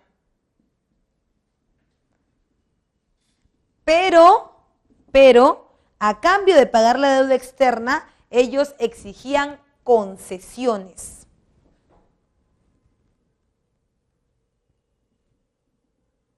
¿El Perú qué les debería entregar? El Perú le entregaba los ferrocarriles por 66 años. También le entregaría lo que quedaba de guano, un toque que había de salitre y otros recursos. La libre navegación por el Titicaca, entre otras cosas. Todo esto a cambio de que paguen la deuda externa. Profe, ¿lo lograron? Sí, lo lograron. Sí pagamos. El único problema es que después ya nos desbandamos también, ¿no? Comenzamos a gastar en otras cosas, las guerras. Fue terrible. Después del primer gobierno de Cáceres llega el gobierno de Remigio Morales Bermúdez. Remigio Morales Bermúdez trae consigo la ley de ferrocarriles, ¿no? Y además la ley de vías corpus, ¿no? También Remigio Morales Bermúdez. Después del gobierno de Remigio Morales Bermúdez, nuevamente hay otro gobierno de Cáceres, que ese sí dura casi nada, chiquitito es. ¿Por qué no dura casi nada, profe? Porque le dan un golpe de Estado. ¿Quién le da golpe de Estado? Pierola. Pierola y sus patas, los civilistas, que van a formar una alianza que se conocía como la Coalición Nacional. La Coalición Nacional golpea el gobierno de Cáceres, lo trae al piso y cuando lo trae al piso sube al poder en su segundo gobierno Nicolás de Pierola, ¿no? Nicolás de Pierola hace muchas reformas por el Perú, un montón. Todo eso que está acá, todo lo saca, ¿no? Por ejemplo, ¿qué puedes encontrar en el segundo gobierno de Pierola? Puedes encontrar su reforma económica, es decir, para él lo más importante es que el Perú salga de esta vaina de vender guano, prestarse, no, eso ya no, ya. El Perú lo que tiene que hacer es convertirse en un industrial, ¿no? Y para convertirse en un industrial hay que primero ser un agroexportador. Es por eso que él concentra las mejores tierras con la mejor tecnología y el mejor capital en las tierras de la costa norte del Perú. ¿Y por qué en la costa norte, profe? Porque es sus patas, pues. Digamos que las tierras de la costa norte son básicamente de los civilistas. Entonces, es por eso que él pone todo al norte. ¿No te has dado cuenta que casi todas la tecnología y todo lo mejor está en el norte? O sea, en el caso de la agroindustria, ahí están los algodoneros, los azucareros, los arroceros, que luego tú vas a llamar los varones del azúcar. Es más, cuando hay un fenómeno del Niño, todo el Perú se paraliza. ¿Por qué? Porque se golpean esas zonas, y esas zonas son las que te dan, digamos, entre comillas, de comer. Porque tú sabes que el Perú es un país que es exportador de materias primas. Entonces, eso hace que ellos tengan el poder, el control político. Ese control político tú lo conoces como república aristocrática. ¿Te acuerdas del gobierno de los civiles, agroexportadores, los civilistas, ¿no es cierto? Los varones del azúcar, los arroceros, los algodoneros, ellos. Entonces, después del gobierno de Remigio Morales Bermúdez, el segundo gobierno de Andrés Avelino Cáceres y el gobierno de Pierola, que es estas reformas económicas, y también hace otras reformas. Pierola lo que está buscando es que estos militares no vuelvan al poder. Para que no vuelvan al poder, trae otra reforma, que es una reforma de tipo militar. Si tú te das cuenta, hasta aquí, él le da golpe de Estado a él le da golpe de Estado por el otro lado. ¿Por qué? Porque no hay un ejército profesional. Pero Pierola soluciona el problema. ¿Y cómo lo soluciona? Trayendo una misión militar de Europa, y lo trae de Francia. Se llama la misión Clement. Y la misión Clement propone dos cosas en el Perú: el servicio militar obligatorio y la escuela militar de Chorrillos. Con eso se profesionalizaría el ejército. Al hacerlo, encasillarías a los militares en el ascenso. Sí. Dice, profesora, el gobierno de Nicolás de Pierola fue la transición para la República Aristocrática. Sí, exactamente. Como te lo estaba diciendo, el gobierno de Nicolás de Pierola le plancha el terreno porque sus amigos prácticamente lo han puesto en el gobierno. O tú me vas a decir que Nicolás de Pierola le da golpe de Estado a Cáceres y él le va a ganar. No, él le gana a Cáceres porque está la plata y el apoyo de los civilistas en la coalición nacional. Entonces, para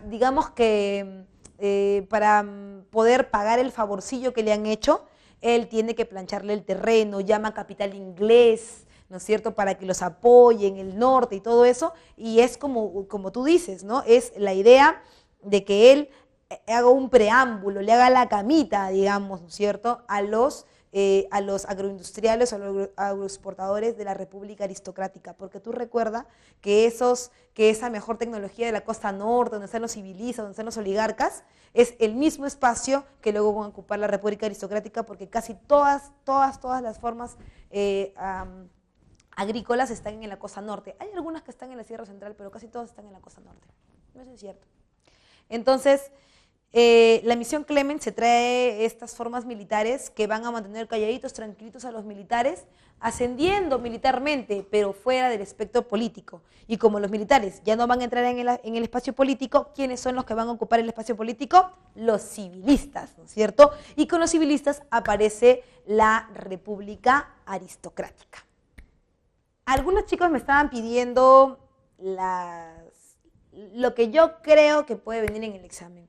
En realidad hay algunos temas recurrentes que ya hemos visto, ¿no? Lo que siempre es recurrente en examen de admisión es la prosperidad falaz, que hemos visto, por eso le hemos dado un poco más de tiempo. Otra cosa que también es recurrente es el contrato Dreyfus, el contrato Grace, que habíamos visto, y, por supuesto, para este tercer examen, lo que nunca falta es Leguía. Leguía siempre viene, ¿no?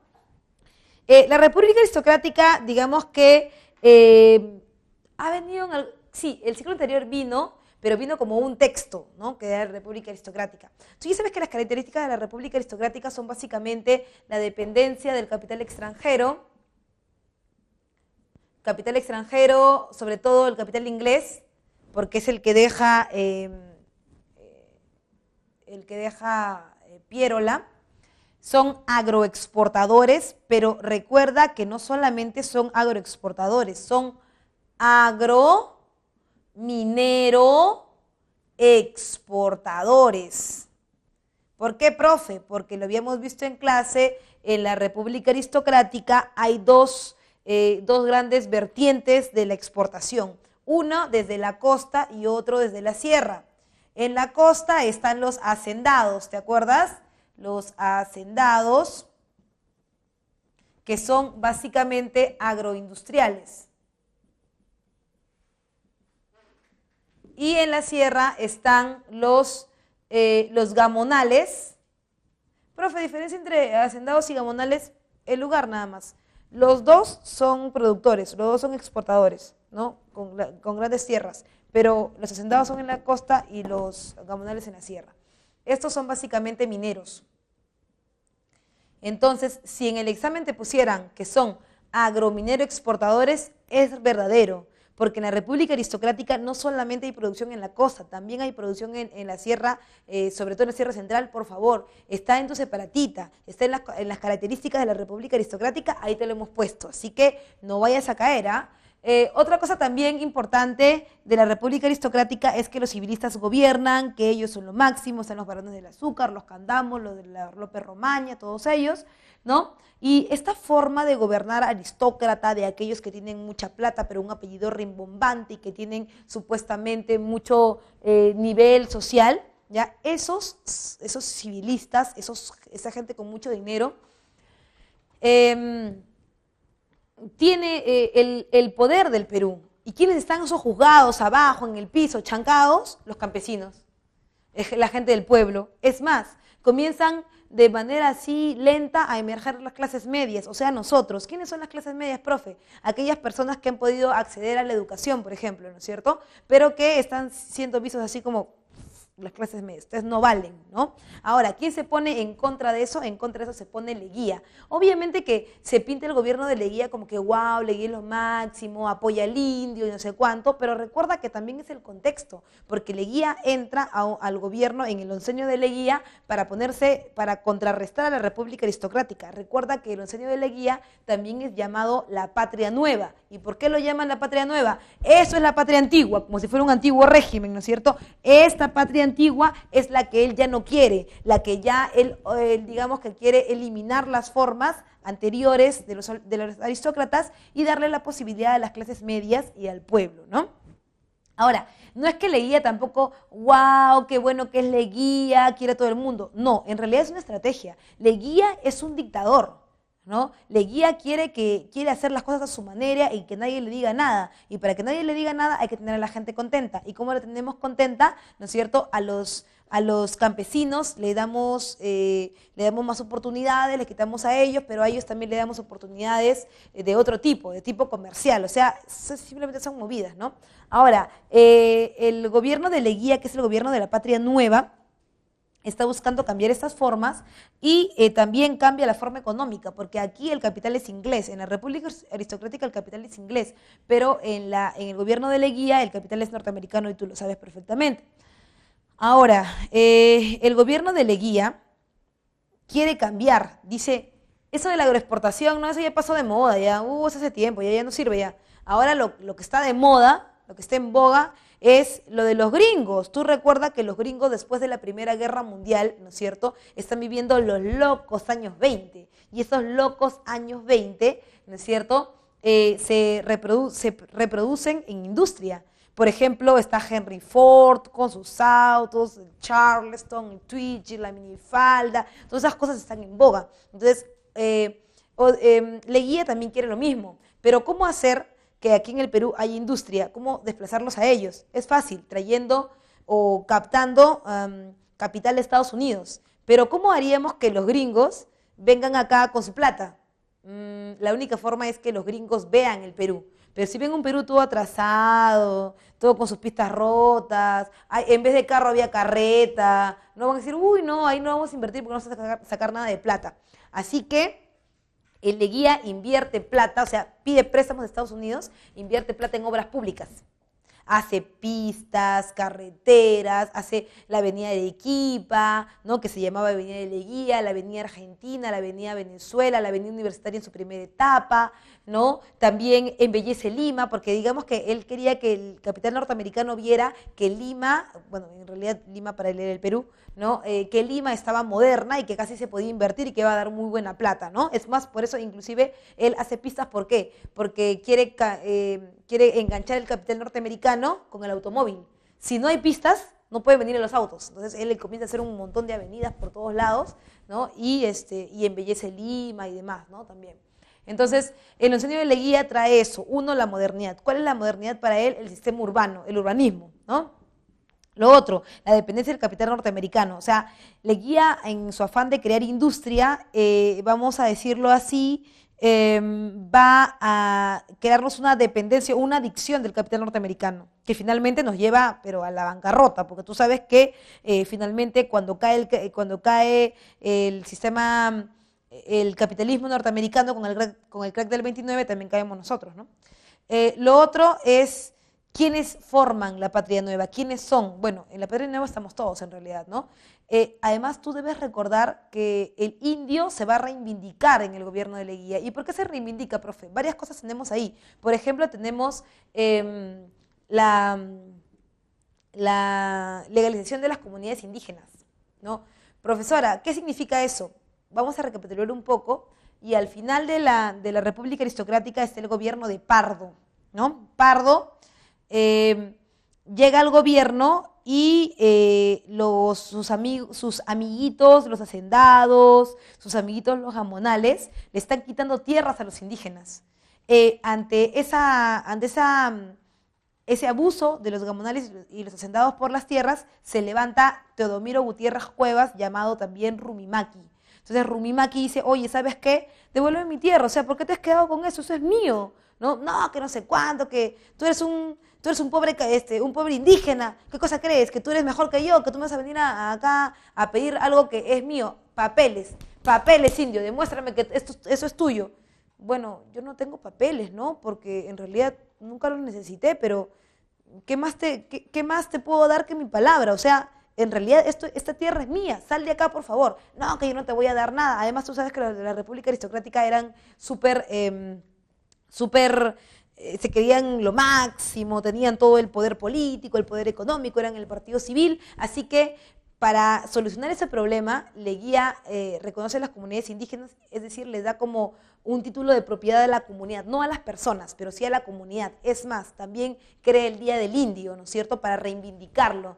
Entonces, estamos en un periodo en donde él juega dos cachetes, no está jugando con los industriales, porque les trae la inversión norteamericana, pero también está jugando con la aceptación de los indígenas. ¿Y por qué, profesora, con la aceptación de los indígenas? Porque en realidad es un contexto más grande, ¿no? O sea, todo el mundo ahora está pro indígena, todo el mundo los quiere, ¿pero por qué? Porque estamos en el periodo del indigenismo, pues. Tu profesor de literatura te hubiera dicho que para esta época, para los años 20, aparece la defensa del indígena y él aparece también como un personaje dentro de las obras literarias que vamos a ver durante esos años 20, ¿no? Entonces, se lleva bien con el indio, se lleva bien con el industrial, se lleva bien con los gringos, también se lleva bien con la gente de San Marcos. Es más, los alumnos de San Marcos lo llamaban maestro de las juventudes, los industriales lo llamaban el gigante del Pacífico, los indígenas lo llamaban Viracocha, presidente, todo el mundo lo amaba, ¿no? Ahora, Leguía tiene un problema y su problema más grande no está con Estados Unidos, su problema más grande está con los vecinos. Porque ahora pues los vecinos están reorganizando sus tierras, ¿no? Colombia, Chile, Ecuador, ¿no? Y Leguía en realidad quiere que los gringos sepan que nosotros no somos ningunos peleoneros ni atrasados. Así que él no quiere guerra con nadie. Si tú quieres, te entrego tierras para que no me molestes, ¿no? Y empieza a recortar todas las fronteras del Perú. En este periodo es cuando aparecen 3 tratados que por favor no te debes nunca olvidar porque siempre los preguntan. El Laudo de París, el Tratado Salomón Lozano y el Tratado Radagamio Figueroa Larraín, ¿no? Mira, el tratado, vamos primero con el Laudo de París. El Laudo de París era el documento por el cual Leguía, para congresarse con los gringos, para que ellos traigan su inversión, ¿no? Le entregaba así en bandeja de plata la Bray y Pariñas a la IPC, ¿no? A la International Petroleum Company. Entonces le entregaba todo como si fuera ya prácticamente para que ellos lo exploten nomás, con la condición de que ellos estuvieran en el Perú para modernizarlo, ¿no? Eso es uno. El otro es el Tratado Salomón-Lozano, que se firma con Colombia, ¿no? Colombia y el Perú ahora tienen, ya no es la Gran Colombia, ahora se han separado, Colombia, Ecuador y Venezuela, y el Perú le entrega a Colombia el trapecio masónico y Colombia nos entrega el triángulo de sucumbios, ¿no? Ahora, la gente siempre piensa, pucha, ya entregámosle el trapecio masónico, no pasa nada, pero en realidad en el trapecio masónico habían poblaciones, como por ejemplo Leticia. La población de Leticia va a sufrir un montón después del gobierno de Leguía, justamente porque le han entregado la tierra con todo y personas, ¿no? Y el otro es el Tratado Rada-Gamio-Figueroa Larraín, o también conocido como el Tratado de Lima. El Tratado de Lima le pone fin al plebiscito que se había originado en la guerra contra Chile, ¿no? En la guerra contra Chile se había dicho que al finalizar la guerra, después de 10 años, se preguntaría a la población con quién se quieren quedar. En ese caso se le preguntaría a Tacna y Arica si se quieren quedar con Chile o con Perú. Pero en realidad después de los 10 años de la guerra nunca se llegó a dar el plebiscito por problemas diplomáticos que aparecieron en el gobierno de Morales Bermúdez, ¿no? Nunca se dio, hubieron problemas diplomáticos y ese plebiscito se pasó para el gobierno de Leguía, y en el gobierno de Leguía Tacna se regresó al Perú y Arica se quedó con Chile, ¿no es cierto? Entonces, ahí tenemos nosotros los puntos que yo considero que en ese tercer examen no deben faltar, ¿no? El contrato Dreyfus, el contrato Grace, el gobierno de Leguía y, por supuesto, la prosperidad falaz, que para mí son indispensables. Ah, y otra cosa que también nunca falta son las reformas borbónicas, que tanto me han preguntado por las reformas borbónicas. Entonces, sobre las reformas borbónicas, voy a hacer varias apreciaciones. En realidad es un tema bien grande, quiero pasar a Historia Universal en un ratito ya, porque tengo, digamos, que mis temas de Historia Universal, pero de las reformas borbónicas tengo que decirte varias cosas. Lo primero, que las reformas borbónicas tienen como objetivo la reorganización administrativa del Perú. ¿Qué ha ocurrido? Hay un cambio de dinastía, ¿no? Salen los Habsburgo y entran los Borbón. Los Borbón quieren una mejor administración. Es por eso que quieren quitarle tanto poder que están teniendo los criollos, se lo quieren quitar. Así que van a hacer reformas como, por ejemplo, la reforma política, que significaba fragmentar. El virreinato del Perú es de ese tamaño, imagínate que es así, ¿no? Pero un territorio tan grande no se puede administrar de buena manera. Así que hay que romperlo. Cuando lo rompemos, crean nuevos virreinatos y, por supuesto, crean intendencias. ¿Por qué se crean las intendencias? Las intendencias son lo mismo que un corregimiento, pero más chiquitito. Un corregimiento era así. De un corregimiento salen 5 intendencias, ¿no? La idea es que una zona más pequeña es de mejor administración. Entonces, con eso se buscaba tener mayores recursos de la mano de obra y, por supuesto, de los recursos del Perú. En el aspecto político es eso, ¿no? El recorte de los nuevos espacios. En el aspecto económico está la ruptura del monopolio comercial y la aparición de la competencia de Inglaterra a través del decreto de libre comercio, ¿no es cierto? Que ya lo habíamos visto en clase. Después está la reforma de la producción, y en la reforma de la producción hay un problema. Como se recorta, mira,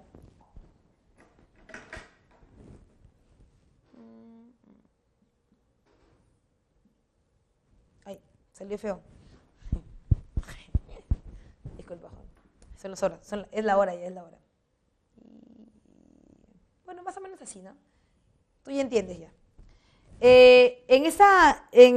Esto de acá es Brasil. Cuando se recorta el virreinato del Perú, ¿no? De Chile, esto de acá así y esto es así. Cuando se recorta el virreinato del Perú, este pedacito de acá, que era Potosí, se queda con el virreinato del Río de la Plata. Pero ¿sabes qué? Están matando a la gallina de los huevos de oro, porque el Perú vivía de la extracción de plata. La mayor parte de su economía estaba basada en la extracción de plata de la mina de Potosí. Ahora que ya no la tenemos, ¿qué tenemos que hacer? Tenemos que buscar nuevos espacios para poder producir. Y por eso hacemos estancos del tabaco, de la sal, hay un montón, ¿no es cierto? Hay nuevos giros en la producción. Ahora, otra forma también para ganarnos unas monedas, ¿no? es hacerle el nuevo giro de la producción, y en el caso de los corregidores que han perdido, digamos, que su poder en el Virreinato del Perú, a ellos se les permite la legalización del reparto de mercancías. ¿Qué es el reparto de mercancías? Es esta venta obligatoria que se les hace a los indígenas, ¿no es cierto?, con la condición de que los corregidores recuperen la plata que han perdido. ¿Por qué? Porque con el decreto de libre comercio mucha importación inglesa ha llegado, mucha competencia, y esos corregidores que también eran comerciantes han perdido dinero.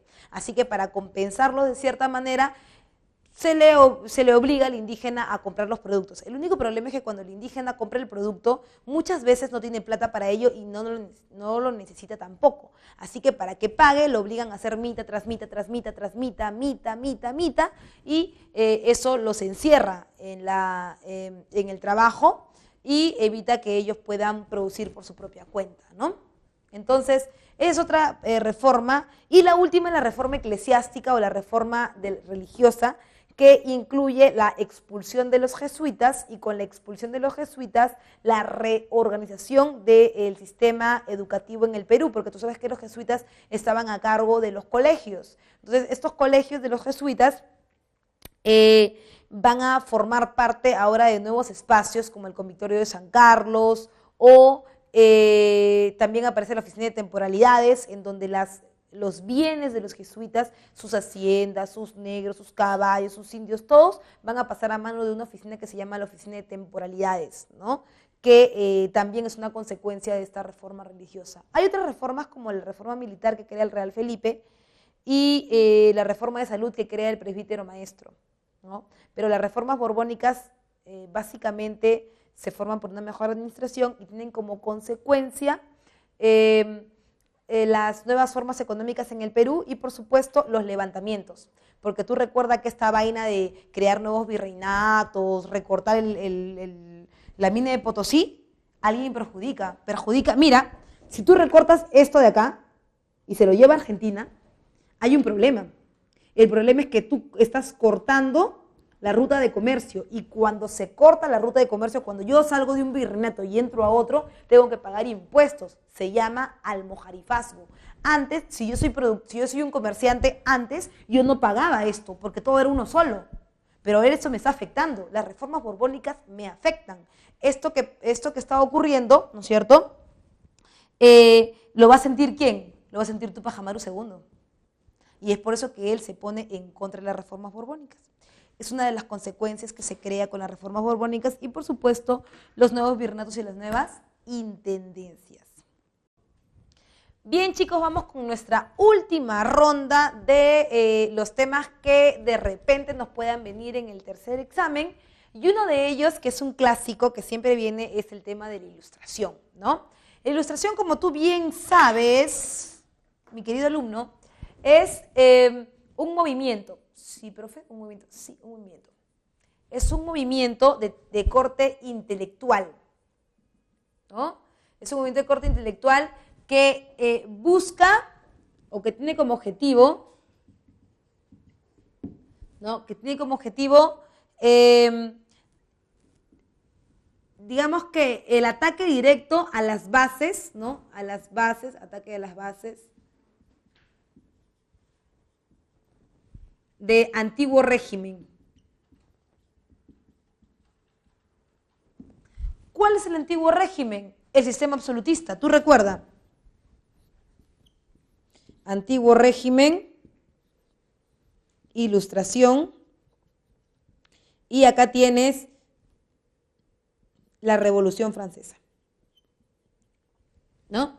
Entonces, este antiguo régimen es un sistema absolutista, ¿no? Acuérdate del rey Pepito que te violaba siempre, todo eso. Entonces, hasta aquí.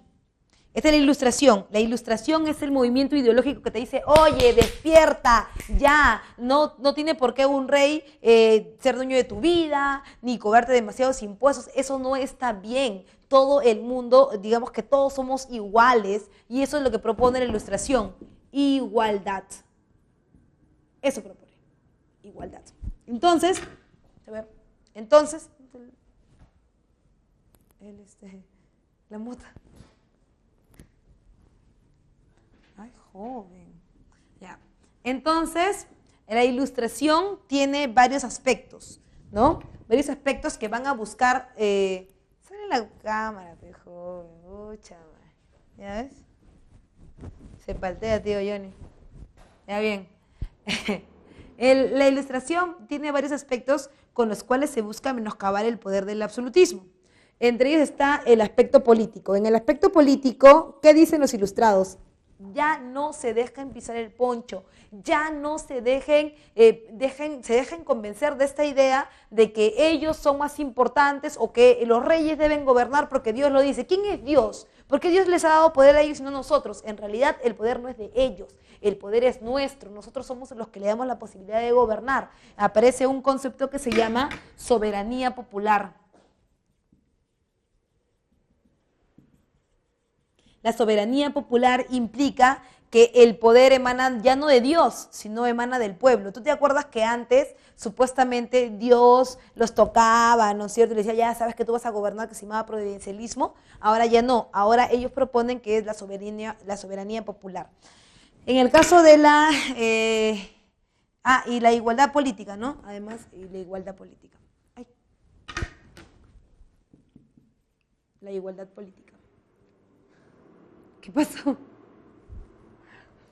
Por otro lado, también está el sistema económico, y en el aspecto económico, lo que buscan es ¿qué cosa? Lo que buscan es la libertad. ¿Libertad de qué? Libertad de comercio. O sea que buscan romper el sistema económico de antiguo régimen. ¿Y cuál es el sistema económico de antiguo régimen? El monopolio comercial, ¿no es cierto? Y el monopolio comercial ya no debe existir porque significaría tener el poder del comercio en la mano del rey. Así que lo que ellos están buscando es romper las barreras del monopolio y crear un libre comercio. ¿A partir de qué cosa? A partir de las ideas entonces de nuestro pata Adam Smith, ¿sí o no?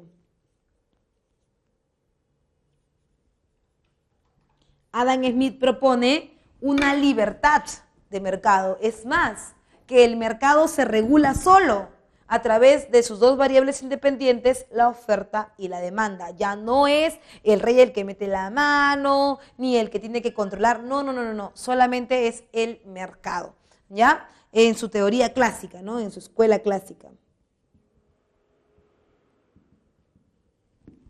Luego tienes el aspecto político, el aspecto social. ¿Qué es lo que buscan en el aspecto social? Buscan la igualdad. Buscan romper las bases de antiguo régimen, las bases estamentales. ¿Cierto? ¿Por qué? Era el pueblo, el clero, la nobleza. Pero ellos dicen, ¿por qué son el pueblo, el clero y la nobleza si todos somos iguales, todos tenemos poder, hemos nacido con un mismo ki para poder gobernar? ¿Por qué pasa estas cosas? ¿No es cierto? Entonces ellos dicen, esta forma no sirve, hay que romperla. Todos somos iguales, por lo tanto no somos pueblo, clero, nobleza, somos ciudadanos. Eso es, somos ciudadanos. Entonces, en el aspecto social, económico y político hemos visto, nos vamos ahora rapidito con el aspecto religioso. En el aspecto religioso yo quiero que entiendas que los ilustrados no están tratando de decirte que no existe Dios, ni que son ateos. No, eso no es cierto. Ellos te dicen, ¿sabes qué? Debe haber un Dios. Debe haber, no un Dios como el que tú lo conoces, ¿no? Sino que debe haber alguna fuerza que mueva todo esto, no sabemos cómo es. Ellos mismos hablan del deísmo, ¿no? Lo que sí están totalmente en desacuerdo es en cómo la Iglesia Católica ha venido operando en antiguo régimen, ¿no? En antiguo régimen la Iglesia Católica puede existir, pero no tiene por qué meterse en los designios del Estado. O sea, la Iglesia Católica está interfiriendo y eso no debe ser. Están en contra de eso, están en contra del poder del clero frente al antiguo régimen. O sea, para ellos, si quieres, tú crees en una piedra, en tu taba, en lo que tú quieras, pero que ese poder no interfiere en las cosas del Estado. Son dos cosas diferentes. Una cosa es el clero y otra cosa es el sistema civil, ¿no? Bueno, la ilustración va a ser el caldo de cultivo, va a ser el sistema ideológico, el movimiento intelectual que va a inspirar libertades. La primera libertad que inspira es la de las 13 colonias de Norteamérica, porque los primeros en independizarse no son los de la Revolución Francesa, los primeros en independizarse son los Estados Unidos, ¿no? Es la primera vez que se pone en práctica las ideas de la Ilustración. ¿Eran deístas? Ah, sí, eran deístas. Bueno, el deísmo es una forma de pensar la religión. Ellos dicen, Voltaire decía que él no sabía exactamente de dónde, o sea, él sabía que había una fuerza superior que había creado las cosas, las plantas, los animales, el mundo, pero no sabía cómo llamarlo. O sea, no sé si es una energía, no sé exactamente dónde está, sé que existe, pero no sé dónde está. Hay algo superior a nosotros, eso es irrefutable, pero yo no lo llamo Mohammed, Yahvé, Jehová, no lo llamo de ninguna manera, simplemente sé que existe. Y por lo tanto, como no es materia, como no es algo tangible, ¿no? Como no es algo, una institución, no puede intervenir en la política. Eso es lo que está diciendo, ¿no? El deísmo. Ahora, lo otro es que la Ilustración influye en la independencia de las 13 colonias que te decía y también en la Revolución Francesa, pero la Revolución Francesa está inspirada en la independencia de las 13 colonias, no al revés. Tienes que tener en cuenta que básicamente la independencia de las 13 colonias es, digamos que el primer paso, ¿no? Es más, los franceses aprenden de las colonias inglesas, ¿no? En América, aprenden ellos. Es más, el general de Lafayette aprende cuando pelea codo a codo, mano a mano con George Washington. Entonces, digamos que este es el germen de todas las libertades, no solamente de los Estados Unidos y de Francia, sino también de toda América Latina, ¿no? En el caso del Perú y en el caso de Argentina y Chile y todo el mundo, tiene como base la Ilustración. El otro punto que tú me habías pedido era, creo que, si no me equivoco, la Primera Guerra Mundial, ¿no? Bien, vamos con la Primera Guerra Mundial. Hay todo un preámbulo. Ah, las ideologías políticas. Y ya. Ay, joven, ¿cómo eres? Ya, vamos a ver. Las ideologías políticas del siglo XIX.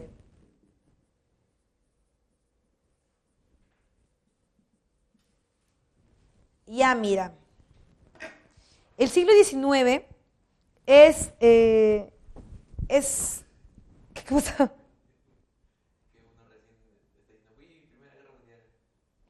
Pobrecito, ya ahorita lo voy a hacer, no te preocupes. Para aquellos que quieren Primera Guerra Mundial, ahorita voy a hacer la Primera Guerra Mundial. La Ilustración, entonces, crea libertades. La idea esta de que debemos ser libres, de que adiós antiguo régimen. Cuando se acabe el antiguo régimen, hay un pequeño problema. Después de la Revolución Francesa, bien, sí, no hay antiguo régimen. ¿Y ahora qué vamos a hacer? ¿Cómo vamos a gobernar? ¿Quién nos va a gobernar? ¿Cómo va a ser? ¿Qué sistema vamos a seguir? No te preocupes. Para eso aparecen las ideologías políticas del siglo XIX. En el siglo XIX, estas ideologías políticas van a ser, digamos, las opciones que tenemos para poder gobernar en los espacios independientes. Ahí aparece, por ejemplo, el liberalismo. El liberalismo es la ideología política que plantea digamos que ya no centrarse en el pueblo, sino en el individuo. Lo más importante es el individuo. El liberalismo es contrario, totalmente contrario al antiguo régimen. ¿Por qué? Porque en el antiguo régimen no se medía a la gente por ellos mismos. María, Juan, Pepito, no, esos no existían. Existía el pueblo. Y si ahí hay 1, 2, 100, 200, 1000, 5000, eso da lo mismo. Todos son el pueblo, tanta vaina. Se muere uno, se muere, nacen 5, no hay problema. Pero en el liberalismo no. En el liberalismo lo más importante es el individuo, el ciudadano, ¿no? Entonces rompe con las ideas del antiguo régimen. Lo otro, el liberalismo plantea el poder de la soberanía popular. Eso quiere decir que yo, como ciudadano valgo no porque soy una persona de carne y hueso, sino que valgo porque tengo un poder para elegir y ser elegido. Es desde donde yo estoy donde emana el poder. Y lo otro es el librecambismo, ¿no? El librecambismo es la versión económica del liberalismo. Eso quiere decir que ellos buscan comerciar de manera libre, ¿no? Sin monopolios comerciales, o sea, en contra del antiguo régimen. Luego está el conservadurismo. Acá es el individuo. El conservadurismo, ¿qué quiere? Quiere mantener al antiguo régimen. Eso quiere. O sea, no quiere que hayan cambios. Y si aceptan los cambios, tienen que ser mínimos, pequeñitos, no muchos. No algo que cambie radicalmente el status quo o el espacio en ese momento. Luego está el nacionalismo. Recuerda que el nacionalismo está anclado en un pensamiento filosófico más grande llamado romanticismo. Y es la idea de exaltar, ¿qué cosa? De exaltar el amor por la patria. Ya no la idea de que, ay, España es lo máximo, Inglaterra es lo máximo, y nosotros dependemos de ellos, qué bueno ser parte de España. No, sino que ahora ya somos independientes, ya déjalo ahí. España es por allá y nosotros somos acá. Tenemos que construir nuestro propio espacio y amar al Perú o amar al espacio que nos ha tocado, ¿no es cierto? Bien. Ok, ya, espérame un ratito. Ya. Y luego está el socialismo, que puede ser utópico o científico. El científico propuesto por Marx, en donde la lucha de clases es la que plantea el desarrollo histórico, y el utópico, que es el que busca la relación entre las sociedades de manera pacífica, ¿no? Esas son las ideologías del siglo XIX. Y ahora sí nos vamos con nuestro último tema, que es el de la Primera Guerra Mundial. Pero para ver la Primera Guerra Mundial, que muchos han pedido la Primera Guerra Mundial, hay que ver su contexto. ¿Qué está ocurriendo en el mundo? La Segunda Revolución Industrial. La Segunda Revolución Industrial es un cambio muy grande para el mundo. ¿Por qué? Porque aparece la producción en masas. Y esa producción en masas provoca ¿qué cosa? Provoca la necesidad de tres cosas: mano de obra, mercado y materia prima. Para tener esas tres cosas, yo, por ejemplo, Inglaterra, o yo, Francia, si quiero ser un gran industrial, yo no puedo quedarme en mi lugar, tengo que tener esa gente. ¿Pero cómo la tengo? Tengo que ir a capturarla. Esa captura se llama imperialismo. Es decir, la Segunda Revolución Industrial es la causa para que estas potencias salgan a colonizar, y esa colonización se llama imperialismo. Ahora, en el imperialismo hay luchas por mercados, ¿no? Inglaterra con la reina Victoria está luchando, Napoleón III está luchando, todo el mundo está peleando. Esa pelea es encarnizada por las colonias, pero la producción de las colonias nos da dinero. Le da a Inglaterra dinero, le da a Francia dinero. Es una época de mucha plata, es una época en donde los billetes te brotan por los poros, ¿ya? Todos los imperialistas tienen plata, o sea, los imperialistas sí tienen plata, los colonizados no, pues no, ellos están abajo. Entonces los imperialistas tienen mucha plata, los ingleses no saben en qué gastar sus billetes, ¿no? ¿Y qué hacen? Embellecen sus ciudades, ¿no? Se llama La Belle Époque, la bella época. La bella época es una consecuencia del imperialismo. Es un periodo largo en donde todo es bonanza económica, se invierte la plata en las obras públicas, en embellecer París, en embellecer las zonas de Inglaterra, ¿no? La Belle Époque. La Belle Époque es justamente este periodo que les estoy comentando, que es una consecuencia directa de toda la plata que se saca en el imperialismo. Con todas esas ventas, entonces somos lo máximo, embellecemos todo, pero tú sabes que al mismo tiempo de tener mucha plata y embellecer todo, también tienes unos ojos que están encima de ti, alguien te está mirando, y ese que te está mirando en realidad no quiere solamente mirar la belleza que tienes ahí, sino también quiere tu billete.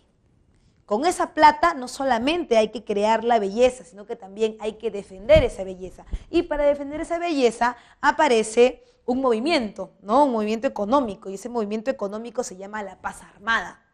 Es un periodo en donde todo el mundo con su plata quiere embellecer su casa, pero también quiere comprar armas por si otro se le pone liso y le quiere pegar, ¿no es cierto? Porque recuerda que en ese momento todo el mundo se está queriendo pegar. ¿Por qué? Por las colonias que los van a hacer ricos.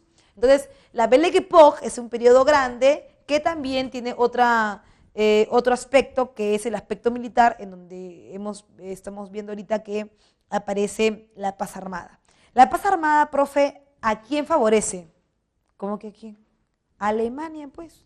Porque durante la Segunda Guerra Mundial, tú sabes que lo que más da plata para fabricar son las armas. No, son las armas. Entonces, esas armas vienen a partir de dos fabricantes muy grandes que son potencias para la Segunda Revolución Industrial. Uno es Estados Unidos y el otro es Alemania. Entonces estos patas venden, ¿no? Y se hacen de mucho dinero. Ahora, en este periodo del imperialismo, ¿no? Y el imperialismo y la bella época y la plata y todo eso, los alemanes están buscando no solamente tener plata, sino también tener pues colonias para dominar, ¿no? Pero al final hay un encuentro que se llama la Conferencia de Berlín. En la Conferencia de Berlín, las grandes potencias se dividen África y a Alemania no le toca nada. Una vainita así que le toca a Camerún, nada más. Entonces, Alemania dice, no. O sea que yo, que me he convertido en un industrial, he hecho mis armas, pucha, he vendido, que no me va a tocar nada. O sea que soy Gil, no me va a tocar nada. No, está bien loco. No me quisieron dar por las buenas, ahora me van a dar las colonias por las malas. Y Alemania, con todo su arsenal de armas que tiene, lo primero que hace es cranear una guerra, pero ya a nivel macro, ¿no es cierto? Nada que una guerrita por acá, no, una guerra a nivel macro que es la Primera Guerra Mundial. En la Primera Guerra Mundial, entonces, Alemania buscaría, con toda su tecnología en armamentos, que obviamente no la ha vendido, que es solamente para ella, ¿no? Buscaría una guerra rápida en donde captara no a las colonias, no a los imperios, captara a Francia, ¿no? Someter a Inglaterra y por supuesto quedarse con todo el mundo, ¿no es cierto? Para esto aparece la Primera Guerra Mundial y en la Primera Guerra Mundial lo primero que vamos a ver son la guerra de movimientos iniciales, ¿no? La guerra de movimientos iniciales tiene dos frentes. Tienes Alemania, vamos a poner acá, Alemania, esto de acá es el frente oriental y esto de acá es el frente occidental. En el frente occidental tienes a Francia, a Inglaterra y a Estados Unidos. No, a Estados Unidos. ¿Ya? Frente oriental, frente occidental. Alemania se quiere meter a Francia, pero como no se puede meter de frente, ¿qué hace? Se mete por Bélgica, se mete a Francia. Ahora, Inglaterra, que es la amiguis de Francia, porque están en el mismo bloque, tú sabes que están en el bloque de la Triple Entente, ¿no? Lo va a ayudar para que Inglaterra no ayude a Francia y se termine una vez la guerra. Alemania le hace un bloqueo comercial, ¿no es cierto? Este bloqueo comercial no va a tener mucho éxito. Alemania se va a detener ahí, pero la verdad es que ya ha entrado a Francia, ha entrado a Bélgica, tiene la mitad de Francia, también ha entrado a Rusia en lagos Masurianos y Tannenberg, que ha tenido victorias Alemania. Entonces, Alemania digamos que ha avanzado mucho en la Primera Guerra Mundial. El único problema ha sido Inglaterra. Contra Inglaterra no ha podido, ¿no es cierto? ¿Pero por qué no ha podido contra Inglaterra? Porque Inglaterra tiene alguien más que lo apoya. ¿Quién más lo apoya? Estados Unidos. Porque Estados Unidos vende armas y obviamente está abasteciendo a Inglaterra. Ahora, Alemania sabe eso, ya se ha enterado que Estados Unidos está manteniendo la Primera Guerra Mundial. Alemania, y eso viene en contra de los intereses de los alemanes, porque ellos querían que la guerra fuera rápida, y mientras que Estados Unidos siga dando cosas, siga dando plata, siga dando armas, la guerra no se va a terminar. Así que lo que hace es básicamente Alemania hacer el bloqueo de Inglaterra, no le sale, y luego se va a un nuevo frente, que es el frente marítimo en contra de Estados Unidos. Recuerda que se baja a su embarcación Lusitania, ¿cierto? Y eso provoca que Estados Unidos entre a la Primera Guerra Mundial. Paralelo a esto, Estados Unidos entra a la Primera Guerra Mundial y sale de la Primera Guerra Mundial a través del Tratado Brest-Litovsk, ¿no? Rusia sale a través del Tratado Brest-Litovsk, ¿por qué? Porque en Rusia está paralelamente, se está llevando a cabo la Revolución Rusa, ¿no? Que eso lo hemos visto creo que la semana pasada. Y Alemania puede respirar tranquilo, Rusia salió de la Primera Guerra Mundial, pero entró a Estados Unidos. Cuando entra a Estados Unidos ya no hay nada que hacer. Siempre que Estados Unidos entra a una guerra, Estados Unidos siempre la malogra toda. O sea, él siempre va a ganar, ¿no es cierto? Ahí solamente es cuestión de tiempo para que Alemania caiga. ¿Y por qué cae Alemania? Por el siguiente episodio de la guerra, que es la guerra de posiciones, ¿no? La guerra de posiciones es una guerra estática, en donde Alemania entra en un enfrentamiento con trincheras. Las trincheras son espacios, son huecos enormes donde están los soldados alemanes, ¿no es cierto? Y sus contrincantes están al frente en otras trincheras. Esa guerra puede durar semanas, meses, y eso fue lo que le pasó a Alemania, duró mucho tiempo. Alemania está desgastado, primero porque no tiene el superejército. ¿Y por qué no tiene el superejército, profe? Porque no tiene colonias, pues. Las colonias las tiene Inglaterra, las tiene Francia, él tiene Camerún nomás, no tiene nada. Si le matan a uno, te hacen un hueco ahí, ¿no? Lo otro, la plata ya no les alcanza. O sea, sí tenían dinero, pues, pero mira cuánto ha demorado. O sea, no han planificado una guerra para tanto tiempo. En cambio, Estados Unidos acaba de entrar con plata fresca, con gente fresca. Alemania, digamos que por desgaste, va a perder la Primera Guerra Mundial. Pierde la Primera Guerra Mundial. Estados Unidos y el bloque de la Triple Entente salen victoriosos, ¿no? Y firman, como consecuencia, firman un tratado, que es el Tratado de Versalles. Uf, olvídate, un tratado lesivo para los alemanes. Le quitan sus armas, le quitan su plata, los obligan a pagar la deuda externa, la deuda, disculpa, de guerra, ¿no? Le quitan Alsacia, le quitan Lorena. Alemania está reventado, ¿no? Alemania nunca se iba a parar. Los gringos pensaban eso, ¿eh? Los gringos pensaban, no, eso ya fueron, ya están reventados. Pero Alemania resurgió a través de su industria entre la Primera y la Segunda Guerra Mundial en un periodo que se llama entreguerras. Otra de las consecuencias que trae la Primera Guerra Mundial es la creación de la Sociedad de Naciones. La Sociedad de Naciones es una institución que busca velar por la paz mundial, que se supone que con la Sociedad de Naciones se iba a evitar una nueva guerra mundial, pero nadie la respetó. No hubo, digamos, consenso con eso, y es por eso que aparece la Segunda Guerra Mundial, ¿no? Y lo otro es las condiciones que pone Estados Unidos para que ya no aparezca una guerra, que son los 14 puntos de Woodrow Wilson, que también son parte de la Primera Guerra Mundial, disculpa, y obviamente del fracaso de Alemania en esta, ¿no? Alemania queda muy mal económicamente y le va a costar, pero va a poder reacomodarse para una Segunda Guerra Mundial. Ya está.